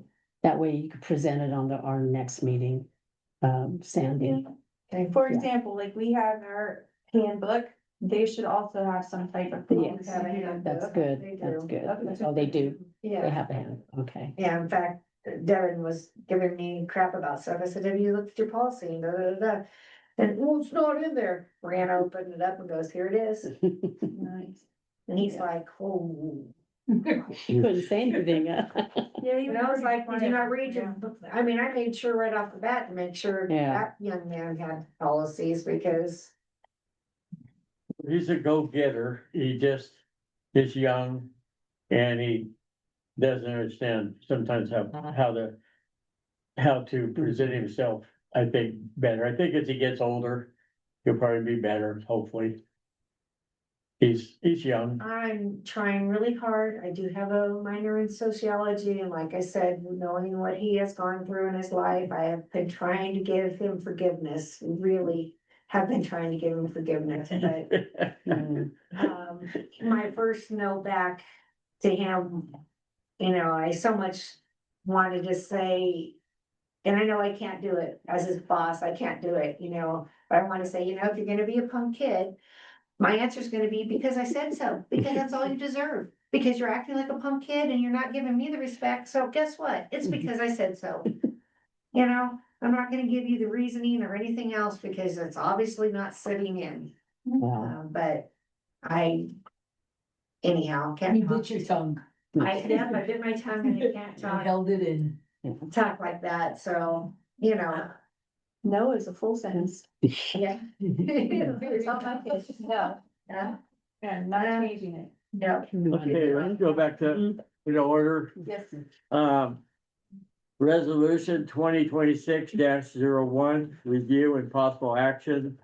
Approving resolution 2026-1, requesting independent special district membership on the local agency formation commission of Lassen County. Mm, And, we got anybody at, you have questions on that, Ms. Johnson, I don't. Mr. Harris, No, no, thank you. Mrs. Hurd? Yeah, by joining this LAFCO, Sandy, what benefits will we have out of that? I mean, how will we benefit from that? We're gonna have a special district member on the LAFCO board. Okay. The majority of LAFCOs in the state of California are broken into a third special districts, a third county, and a third city. Mhm. Lassen County LAFCO since the formation of it has never had, special districts on their board. And unfortunately, they are the ones that does our MSR. They're the ones that allow us our sphere of influence. They're the ones that control whether we take on debt or take on, people or dissolve you. Mhm. They control everything about a special district, and I have a really hard time. I mean, this was something that Pat Williams and I started years ago when we were trying to become a district. Because we dealt with the county and the city who didn't know what a special district was. And they were making decisions on our behalf. And it took us a long time to become a district, because they kept saying, well, West Patton Village is the hole in your donut, and you can't become a district because they already are, and it's like, but we are water and sewer, and West Patton Village gets their water and sewer from Mhm. the depot. By becoming a district, it saved this district almost $500,000 a year in property taxes. When we first became a district, we had to go back in and annex the wells on because our boundaries were smaller. And we had to annex the wells on, which saved us $75,000 annually in property taxes by annexing the wells on. Oh, We went through the consolidation of West Patton Village and HPUD, and I know that most of you in this room are part of West Patton Village, but it was a real heartache. Being the finance manager for HPUD, it was a real heartache for me going to West Patton Village meetings, seeing a little young lady stand there and say, I'm afraid to flush the toilet because my turd follows me down the hallway. And knowing how bad the lines were in West Patton Village and what the liability was, we got very minimal money by taking on West Patton Village. And we got basically $14 million in debt, which thank God we got the SRF grant to pay that, to replace all those water and sewer lines. Which weren't our responsibility up until that time. And why West Patton Village board was never sued by you folks, the residents, for them not taking care of the money properly and taking care of those lines properly and doing their due diligence and doing a master plan like this board has done. Having an engineer making sure that things are done and starting to go and get loan monies and grant monies to replace those. Right. You know, it was really, like I said, a heartache. So the last 2 years working with LAFCO, John Benoit, and now Jennifer, she's put together and got the county, usually, like I said, it's a third. Yes, So that. 33%, yeah. Yeah, 33%, the 23 districts would be sharing. It's now 16%. And it's taken 2 years to get the county and the city to pass resolutions to do it at 16%. Right. My heartache now is, and Teresa, is Mhm. now that we're doing this, so we're at a minimum. What happens if the state of California or our senators, our people in Sacramento decide that every LAFCO board needs special districts on it? Mhm. Then it comes back to us automatically at 33%. Yeah. So we won't have the discount of the 16%. If we Right. jump on now at 16%, we have a say. We are making our best answers. Well, and I'm looking at the data for LAFCO, fee calculations, and I see the prices, it's really reasonable, like with Big Valley. From 22 to 23, the 16%, they only paid $11.98. That's what they would pay. That's off what their they would budget, pay, yeah. right, on their budget. And So, like- And like Doyle's less than 20 and, you know, Jason Ingram said he'd pay Doyle's if they would there. My problem is that I'm running into, because Brianna and I went to Big Valley because they wanted somebody to present. mhm, They totally agreed. They signed the resolution to join LAFCO. Elmud has signed the resolution to join LAFCO. They are the biggest one that'll be paying the most money. Mhm. Elmud will be, Yeah. they're paying upwards over $6,000 into that budget. Right. And they already approved it. But I talked to Steve from Susanville Sanitary District, and he's not even gonna bring it to his board because he doesn't think there's anything beneficial. I said, it's your right as a GM to take it to your board and let your board make that decision. He says, I'm the one that's financially responsibility for it, and I don't think it's worth our $400. Oh, Who is that? Susanville Sanitary District's GM. Oh, mhm. He said, unless you can give me a list of how this is Yeah. gonna benefit us, I don't see we should buy it, and they take care of us. And I said, they take care of you. I said, that's really funny, Steve. I said, Hmm. there's a piece of property that's been on LAFCO and on LAFCO's agenda for 3 meetings. They have 4 meetings a year. So for, what, 90, 180, 20, so year and a half, or less than a year, I guess. 3/4 of a year, it's been on the agenda. There's a piece of property that an older couple has wanted to build on.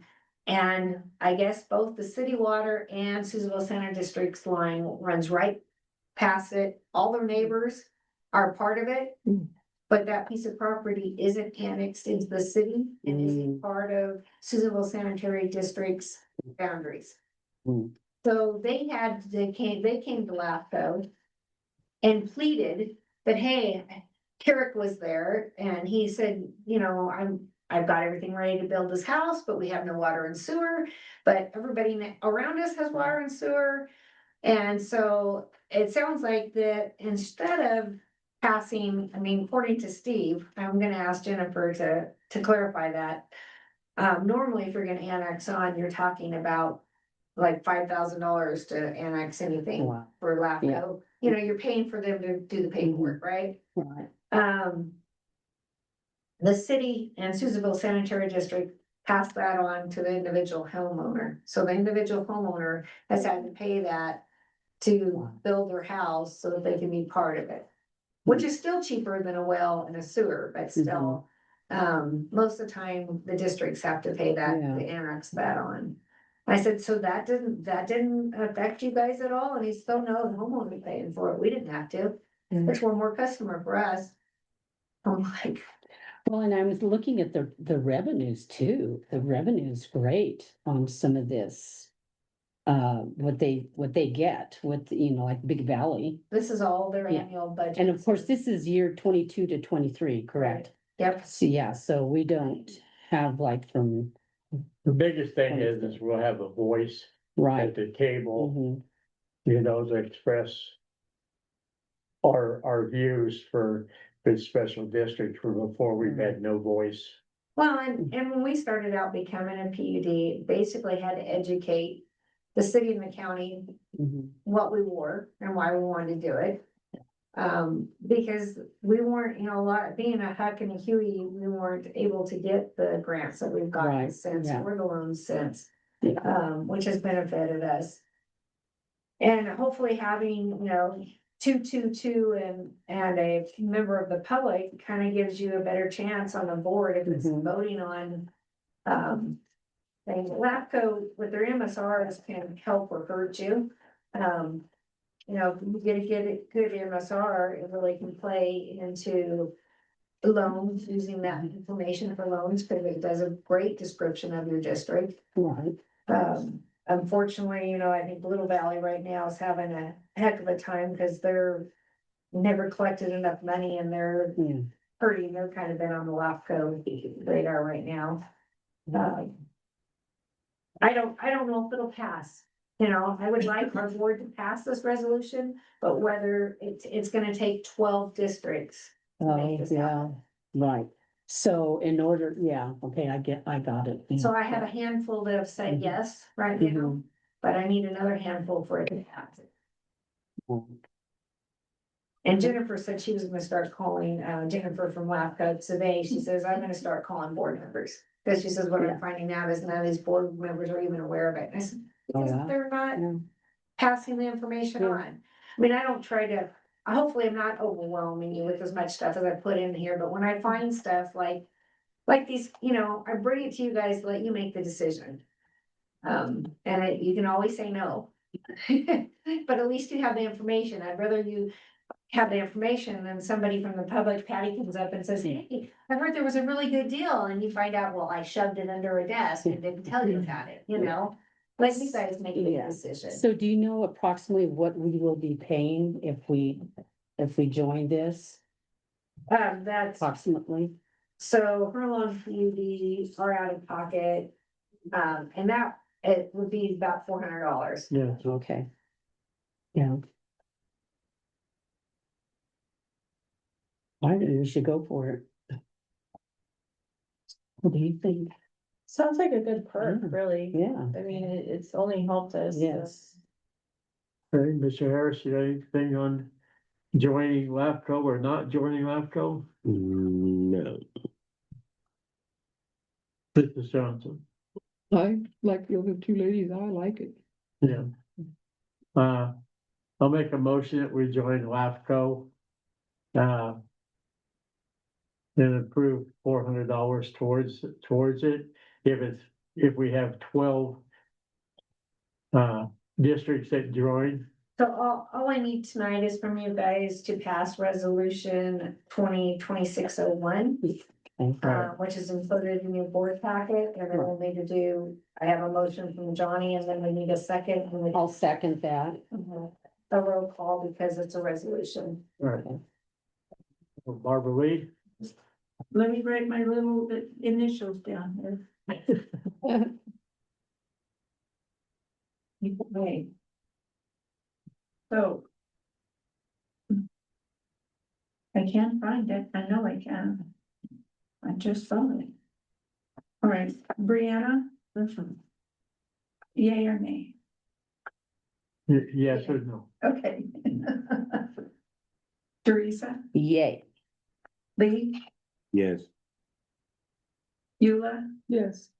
and Joni. Yes. So resolution 2026 passes with five ayes and no abstentions and no abstained and no absence. Thank you, guys. I appreciate it. Number 12, wastewater plant information and possible action on items to approve. One new motor for the oxidation ditch this year. This would also need to adjust the budget to include this purchase. So part of our budget this year included to have the gentleman, Copper State and Viola, excuse me, come back out. They came out in like 2021 and did it, looked over our oxidation ditch and our clarifier, and at that time they had suggested replacing the end bearings on the oxidation ditch. And so we replaced one, we bought one brand new end bearing that year, and we rehabbed both of the other ones, so we now currently have an end bearing on the shelf if something would happen, which is nice because the lead time on most of these things are 12 to 14 weeks. Like stated earlier in our conversation with our possible lobbyist, is that our wastewater is 25 years old. They're very excited that our rotors don't look 25 years old, but the motors themselves and the motor mounts are obsolete. And you know, we've done a really good job and staff has done a great job of taking care of things. Unfortunately, one of the motors out there is starting to leak oil. It's like a 25-year-old car. It's starting to see its better days. They would like to see us replace both of those motors, as they're one on each end that rotates the rotors in the oxidation ditch, which keeps oxygen in our oxidation ditch, which makes our bugs happy, that eats our poop. So there we go. Whoa. Long story short, but a motor takes about 14 weeks to get it here. So if the motor right now that's leaking oil would go out,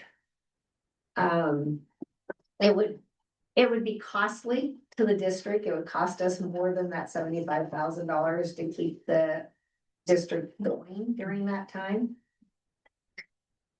So of course they wanted us to do both of them, and have it done. My suggestion when we got together with them and did that PowerPoint, the beginning of the month, was if they thought we could possibly do one motor this year, so we have it on the shelf. If something happens or breaks down, it's just we're down a day. And we take care of things, we're back up and running, we're not out of pocket and to keep the district going. And then next year, put in our budget to buy the second motor and have them come out, because even the plates these motors are setting on are obsolete and don't fit, because these new motors are different size, so it's gonna need to be jackhammered out, reset, and regrouted to put these motors back into the wastewater. And they're giving us a ballpark of that would cost like $75,000 to have both the motors set with a warranty on the work on it. So what I would suggest to the board is if you would grace us with buying one motor this year, so that if something happens, because it's gonna take 14 weeks to get it, we'll have it here if something happens. And then next year, put in the budget for another motor and then coming out to replace it. So possibly $150,000 next year in the budget. So we would have that we order here just in case. Correct. Okay, got it. Because everything's taking, there's really no reason we could buy it and Mhm. install it Right. right now. But Why install it if the one's still working, is what you're Well, saying? the thing is, you might as well do them both at once if we can. Oh, I see what you're saying, okay. Save us yeah. money. So, So- right, yeah, Otherwise, it's them coming out twice, right, you okay, know, and besides the fact that it takes a crane, so Yeah. we're gonna have to rent it, besides the 75,000, it's gonna cost the district to rent a crane to lift these motors in and out. So let's do everything at one time for both of them, instead of having the double cost for each of them. that's great thinking. Yeah, So that was off the top Yeah. of my head that Yeah. day, but I just thought, you know, if we can make that motor and the grease comes from Ed Staub, so I pick it up in a big 5-gallon jug. We've got 2, I'm gonna pick up another 2, probably next week. But it's, you know, of course, it's like a leaky car, Right. leaky motor, Right. it's starting to leak. The guys are keeping track of it. right. But So, gentlemen that are the professionals Uh-huh. didn't think my idea was too bad. Yeah. And they thought, you know, that way we had it in case. right, And I said budgetary wise, that would be better for us on our budget if we could spend 75,000 this year yeah. and the rest next year. And Veolia would be the company that would install them, that would put them The in. First State, they work together. Oh, do they? Oh, okay, Yeah. okay, So yeah, they're kind of, Viola is who we buy everything Uh-huh. from, and they are the Machine and Industrial Service. I want to say the professional, but Copper Mhm. State is like their subcontract. Okay, yeah. Well, that's good. I have a question. This invoice is for one motor purchase? Yes. Oh, okay. So your goal was to purchase the motor now and then later, next year's budget, purchase another one and then get them both installed at the same time? Correct. Okay. I think that's a great Yeah, that budget idea. I just, when they're telling me, you know, off the bat, I'm like, oh, no, we can't do all that at once. Yeah. But budgetary wise, Yeah, Well, the Yeah. problem, the solution is too, if a motor does go out, then we we have, have a replacement on hand. And we're not paying a bunch of money to move a bunch of stuff around, costs us a lot more money Well, that about having it, so it's money in the bank, Mhm. so to speak. well, that way we're paying to have it installed, and Yeah. not having to pay for the rental equipment that it would cost us Mhm. to keep Yeah. the plant. So Working good. if one of the motors go out and you order that one of the motors. Then if it goes out, one of our motors goes out. You want to just keep the one that we're gonna order for next year for the budget, but what if it goes out? So are we gonna get charged? More than the $75,000 to install it? For this year? Right, correct. Okay, so we would have to pay Yeah. more to So install it. we'd have to do the crane this year and the crane next Okay, year. And yeah. Well, we would just have to hope and pray and keep our fingers crossed that Right. it won't go out Right. until next You know, year. that still would save us having Yeah. a motor here, because Right. renting equipment, we're probably looking at $100,000. Wow. Renting equipment to keep the oxidation going Mhm. for 14 weeks Oh. to get a motor. Yeah, that's not.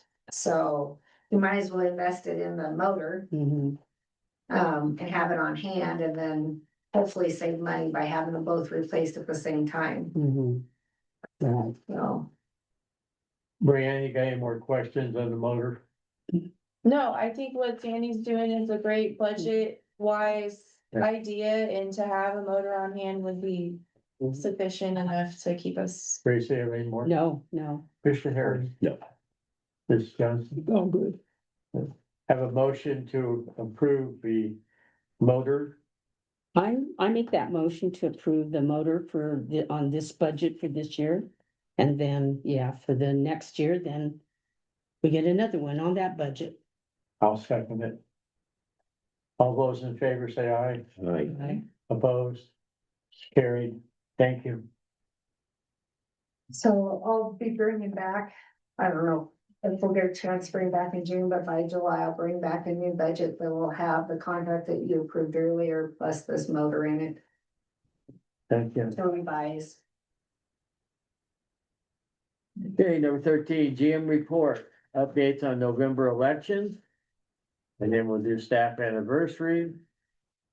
And in the Greenway and the district business, request directions to the board on the wildlife park and sheriff office. So a lot of stuff to cover. I know, I felt like when I was putting this together, but I haven't seen you guys in forever. It feels that way. Kind of a little overwhelming, but Ken Bennett celebrated his 1 year anniversary with us, which is actually like 2.4 years because he was here and left and then came back. So 1 year this time, but like 2.4 with CalPERS. So we're very happy to have Ken back. That's really working good with Ken and Rice both out at the plant. So there's a certificate for Johnny to sign to give to Ken. I didn't see it. Oh, you have it all? Yeah. Okay. Elections, all the special elections, we kind of went over this last month, but next month we'll have to bring a resolution to the board. Of course, they do the elections with the counties. That saves the district a lot of money. If we do individual elections, it could cost upwards to $25,000, but when we do it with the county, it's usually just a couple $1,000s. And sometimes we get lucky, don't have to worry about it at all because there's nobody that runs against you. So, there's all of that, but, because there's actually 4 of you that would be running this year, Johnny's the only sure deal this election. Eula and Lee would be running for a 4-year seat. And Teresa and Brianna would be running for a 2-year seat because they've been appointed. But all 4 of you, if you wish, would need to pull papers and submit no later than August 7th. And we'll be getting more information on that, so you guys make it easy for you if you would like to do that. The Greenway staff, we got the trees taken care of, we got the second bench. And so they're gonna work on the bench and the fence to complete it by next board meeting. And hopefully by that time, they can talk about some plants next month and what they wanna do as a board, to finish bringing up our Greenway. State on-site visits, they're, again, sometimes I give you guys probably too much information. Oh, I know that. So the plaques that are in there, the or the ones that'll be on that bench, that'll be on this end. In memory of board members and then in memory of both Don Armstrong and Pat Williams. Maybe on the same 8-foot bench that'll be on this end. I had talked to Buddy Hasenplug at one time about doing a metal stand, so if any of the community wants to add more to it, we can. Buddy was on vacation, and I know he came in and I missed him last time he was paying his bill, so I need to catch up with him again to see if we can work on getting a stand over the old water faucet out there. So, our on-site visit, like I said, is attached. Long story short, out of those 20 pages, Teresa, it's good. They had a great, Tell you girls worked hard on these. so anyway, the infrastructure project with, anyway, the state on-site visit went really well. We have a new lady that's taking over and she's trying to keep everything going, but she's impressed with our staff and she's working really well with us, and helping to improve any improvements the state would like. Our SRF audit, it just continues. You can see on last week continues, it just continues. Yeah. This is a whole different audit. I mean, they're not just auditing the SRF project per se, but they're auditing the policies, the procedures, and how things were done, which makes it hard for me to understand when I had to fill out their forms and 5 different departments had to okay them before we got reviewed. So I'm having a real difficult time with why all this is happening, other than has to do with the Prop 68 and the Prop 1 monies. So, I mean, one of the questions I told Johnny, I said they wanted last month was why our engineer was our engineer and what made him qualified to be our engineer. And I was like, really? Hello?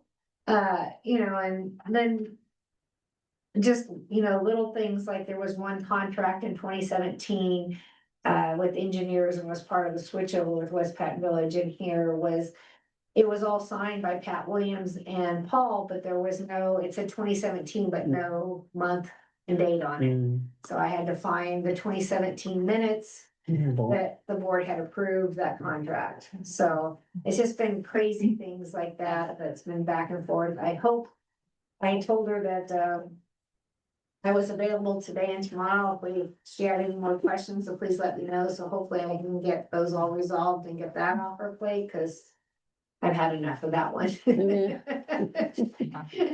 Our auditors were here, this month, and that would, smooth. Zach was here for 3 days. We've given him some stuff, and, he'll be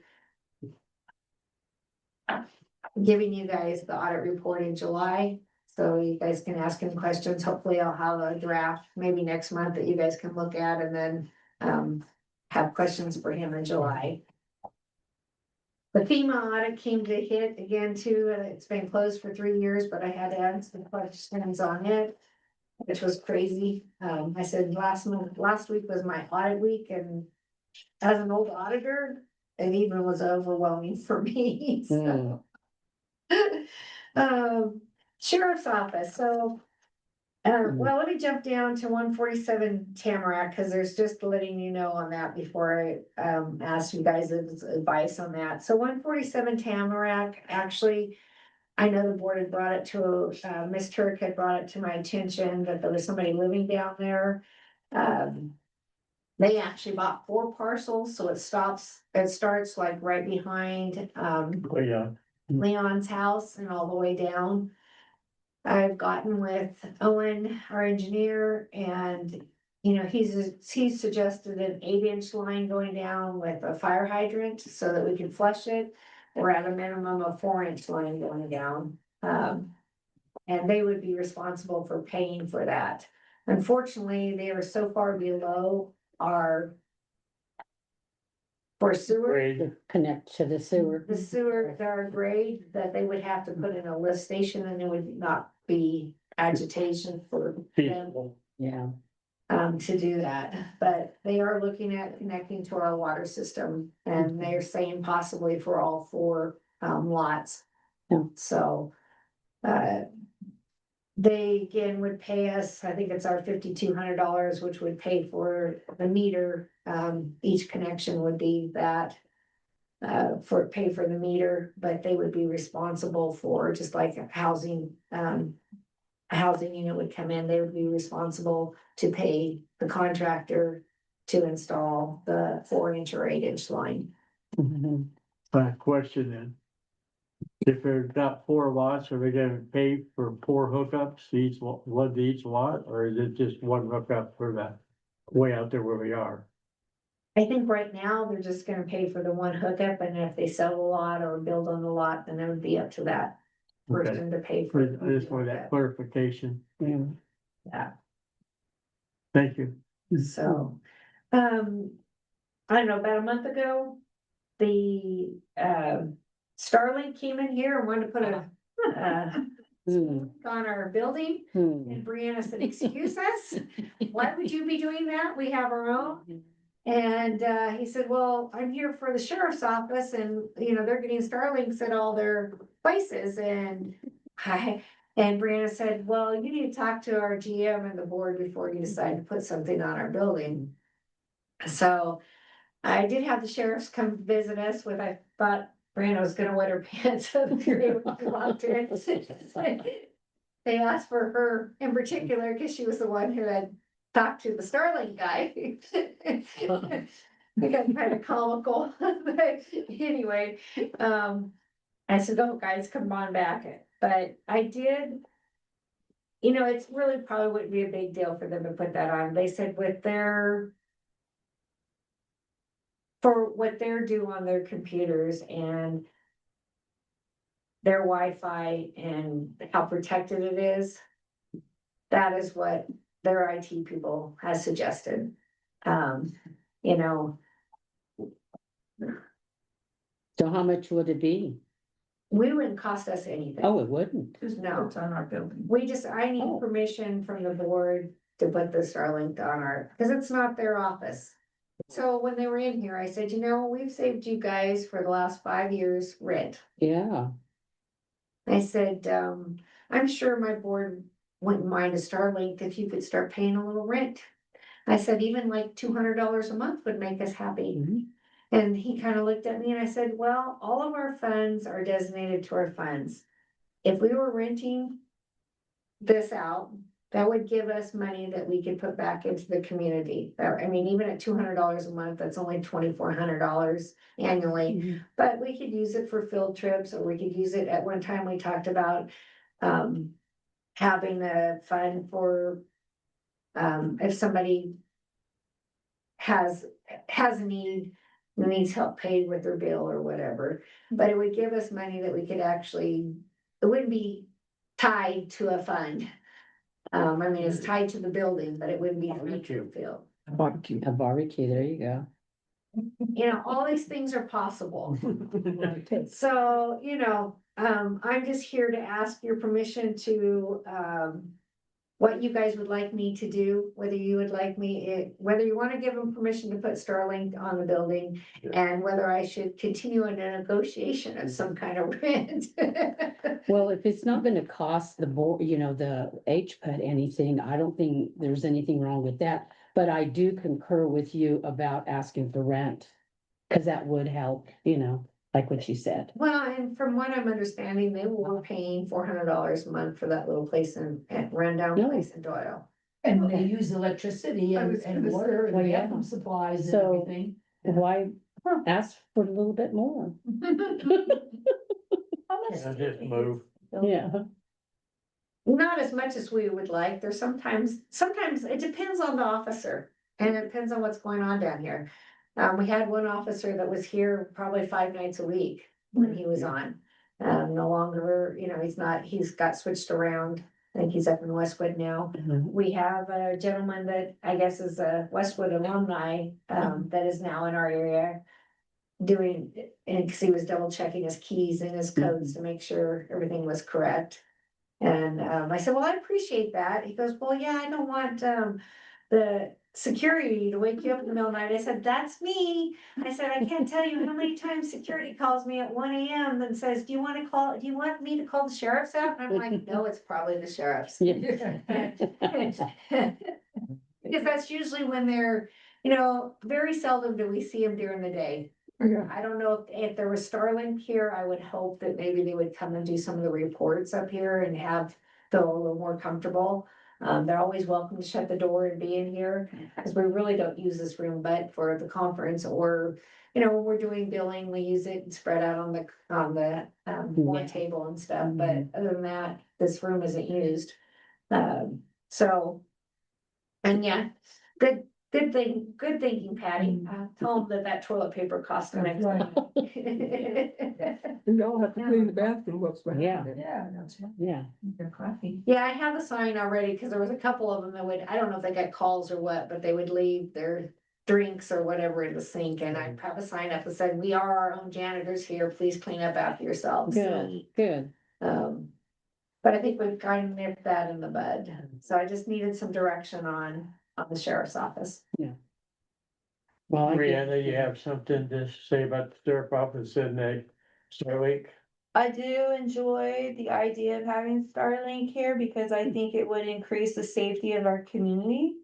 But yes, I would like them to feel more welcome to visit the building, and maybe a little incentive pay would be negotiable. So I'm in favor of both of them. Is the start? Yeah, no, I asked all the questions I need to, but I do think that that Sandy does need to ask for rent, and I like that there is no cost to the HPUD for the Starlink. Mr. Harris? I agree. You I agree agree, with Terry. are you not agreeing to disagree, right? I'm agreeing like this. Mrs. Johnson? Yeah, I think it's great. Invite them to our board meetings. Yeah.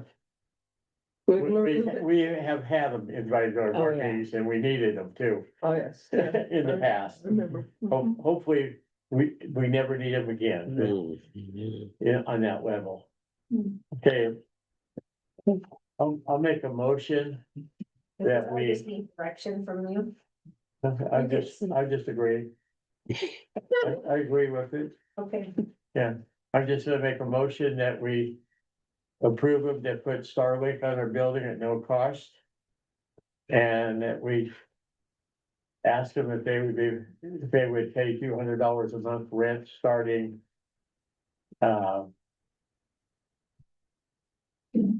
First of the year. July, or when's their budget thing? When, Probably July 1st. Yeah. July 1st, yeah. Yeah. I just wanna hit it when their budget time, I don't wanna, you know, cause I know they aren't prepared for it. I like it. So basically, the motion is to put Starlink on the building at no cost to us. And to charge rent of $200 a month starting July 1st for the sheriff department. And I'll second that. Okay, all those in favor say aye. Are we opposed? No opposed. Thank you. So the wildlife park per se, it's more like I shouldn't say wildlife, it's well, it is wildlife, I'm talking plants, not.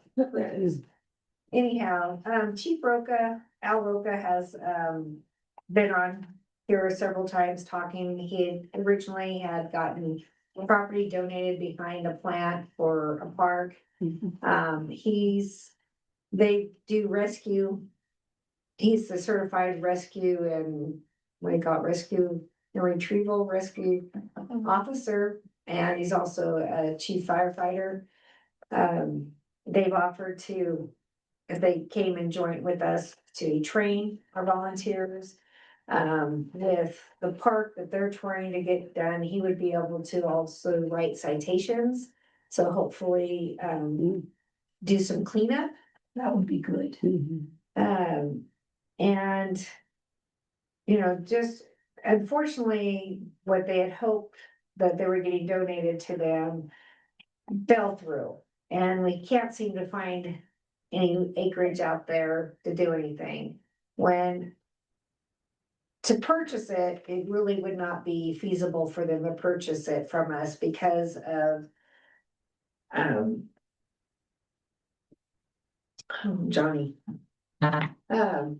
Surplus Property Act. And it's kind of like, I don't know if you guys remember when West Patton Village went to sell that property out there and it was an escrow and HPUD stopped it because it wasn't offered to special districts first. So when special districts go to sell anything, they have to offer it to special districts first. And now with the Surplus Land Act, basically the state can come in and say, oh, we're gonna build houses here for low income rent and use that property there. So the state now, there's two things that can happen with the property. So it really wouldn't be feasible for us to try to sell it to them. But we could lease it to them for $1. And Al Roca had suggested like maybe lease it for a year and see if they can get all their stuff together and see if it's feasible for them. But at least it would give them permission, or maybe help fence part of the wastewater plant. We would lease like 40 acres on the backside of the wastewater plant, because we have 640 acres back there. At least it might be an opportunity for them to come out and have some stake in our community and see if they can do something with it. Could make a really nice walking path that could be, you know, a nice area to take Sunday night strolls or whatever that's not out there, and help, you know, with them having the power of doing citations, which we don't have. They can help clean up the area, possibly help fence the area. It could help the community. I mean, it sounds like from our Sierra Alliance meetings with him and here that he could actually help our community more than hurt our community. I don't know if I actually would ever wanna sell that 40 acres per se, and that's just me as a GM, thinking because of land application anyways, we had looked at that if something would happen out at the plant. Or even like what happened recently with our biosolids not being able to go to Lockwood, that property was set aside to use some kind of land application. And this is the 40 acres and we would lease it for how much, did you Like say? $1 for a year, A year? and give them a chance to see if they could See help if their us, park would work or not. you know, or even if that. I bet if you're property gonna fence it, let's give them 200 acres for $1, but fence a little bit more. Oh. Well, I mean, let's start with 40 acres and see if. I'm we can just do something. teasing. And, you know, if it comes to that. Another thing is because it's kind of going back to West Patton Village and HPUD, they would now be like the hole in our government. Because of the being, we have parks and it's part of our sphere of influence, so. Shouldn't be too much with LAFCO of saying that, hey, we grant them this and let them have that power in that area. But, you know, it would give them a chance to actually, like I said, have a stake in this area for a year and see if they can make something happen. And then bring it back to the board and say, you know, if it goes off great, then give them, you know, 200 Yeah. acres with a, you know, 10-year lease or 100-year lease or whatever. But, you know, they're just, we were trying to first just trying to find places, and I kind of had hoped that maybe we would find some other place in our own acreage, so we weren't giving that up, but. If it means that we could bring somebody else in here that would have stakes, and that's what we've been trying to do with Sierra Alliance, bring manufacturers and bring people in here that actually believe in the community and wanna make it thrive and make life better for us and prolong. It's an opportunity that each PUD has to offer this to these folks. You brought up LAFCO, so since we are going to join LAFCO, would they have a say-so, a yay or nay on that? Yes. Oh, they would. Yeah. Hmm, This is all talks about, this area is our sphere of influence, so it's kind of, like a chain store, they don't want, you know, a whole bunch of chains, the same, they want 10 McDonald's in one town, so they don't let you do that. And that's how your sphere of influence is, they don't want somebody with the same powers overlapping. Unfortunately, our big park power is the Greenway, so we really Yeah, don't have right. parks. But maybe, such as maybe we get it set up and we're, you know, I don't know, maybe Yeah. they take care of it as part of their parks. One of the, a little bit of real estate background here. With them leasing it. Even for $1 a year, then they are responsible for any kind of insurance on the property. oh, Then we are not liable for any accidents that happen.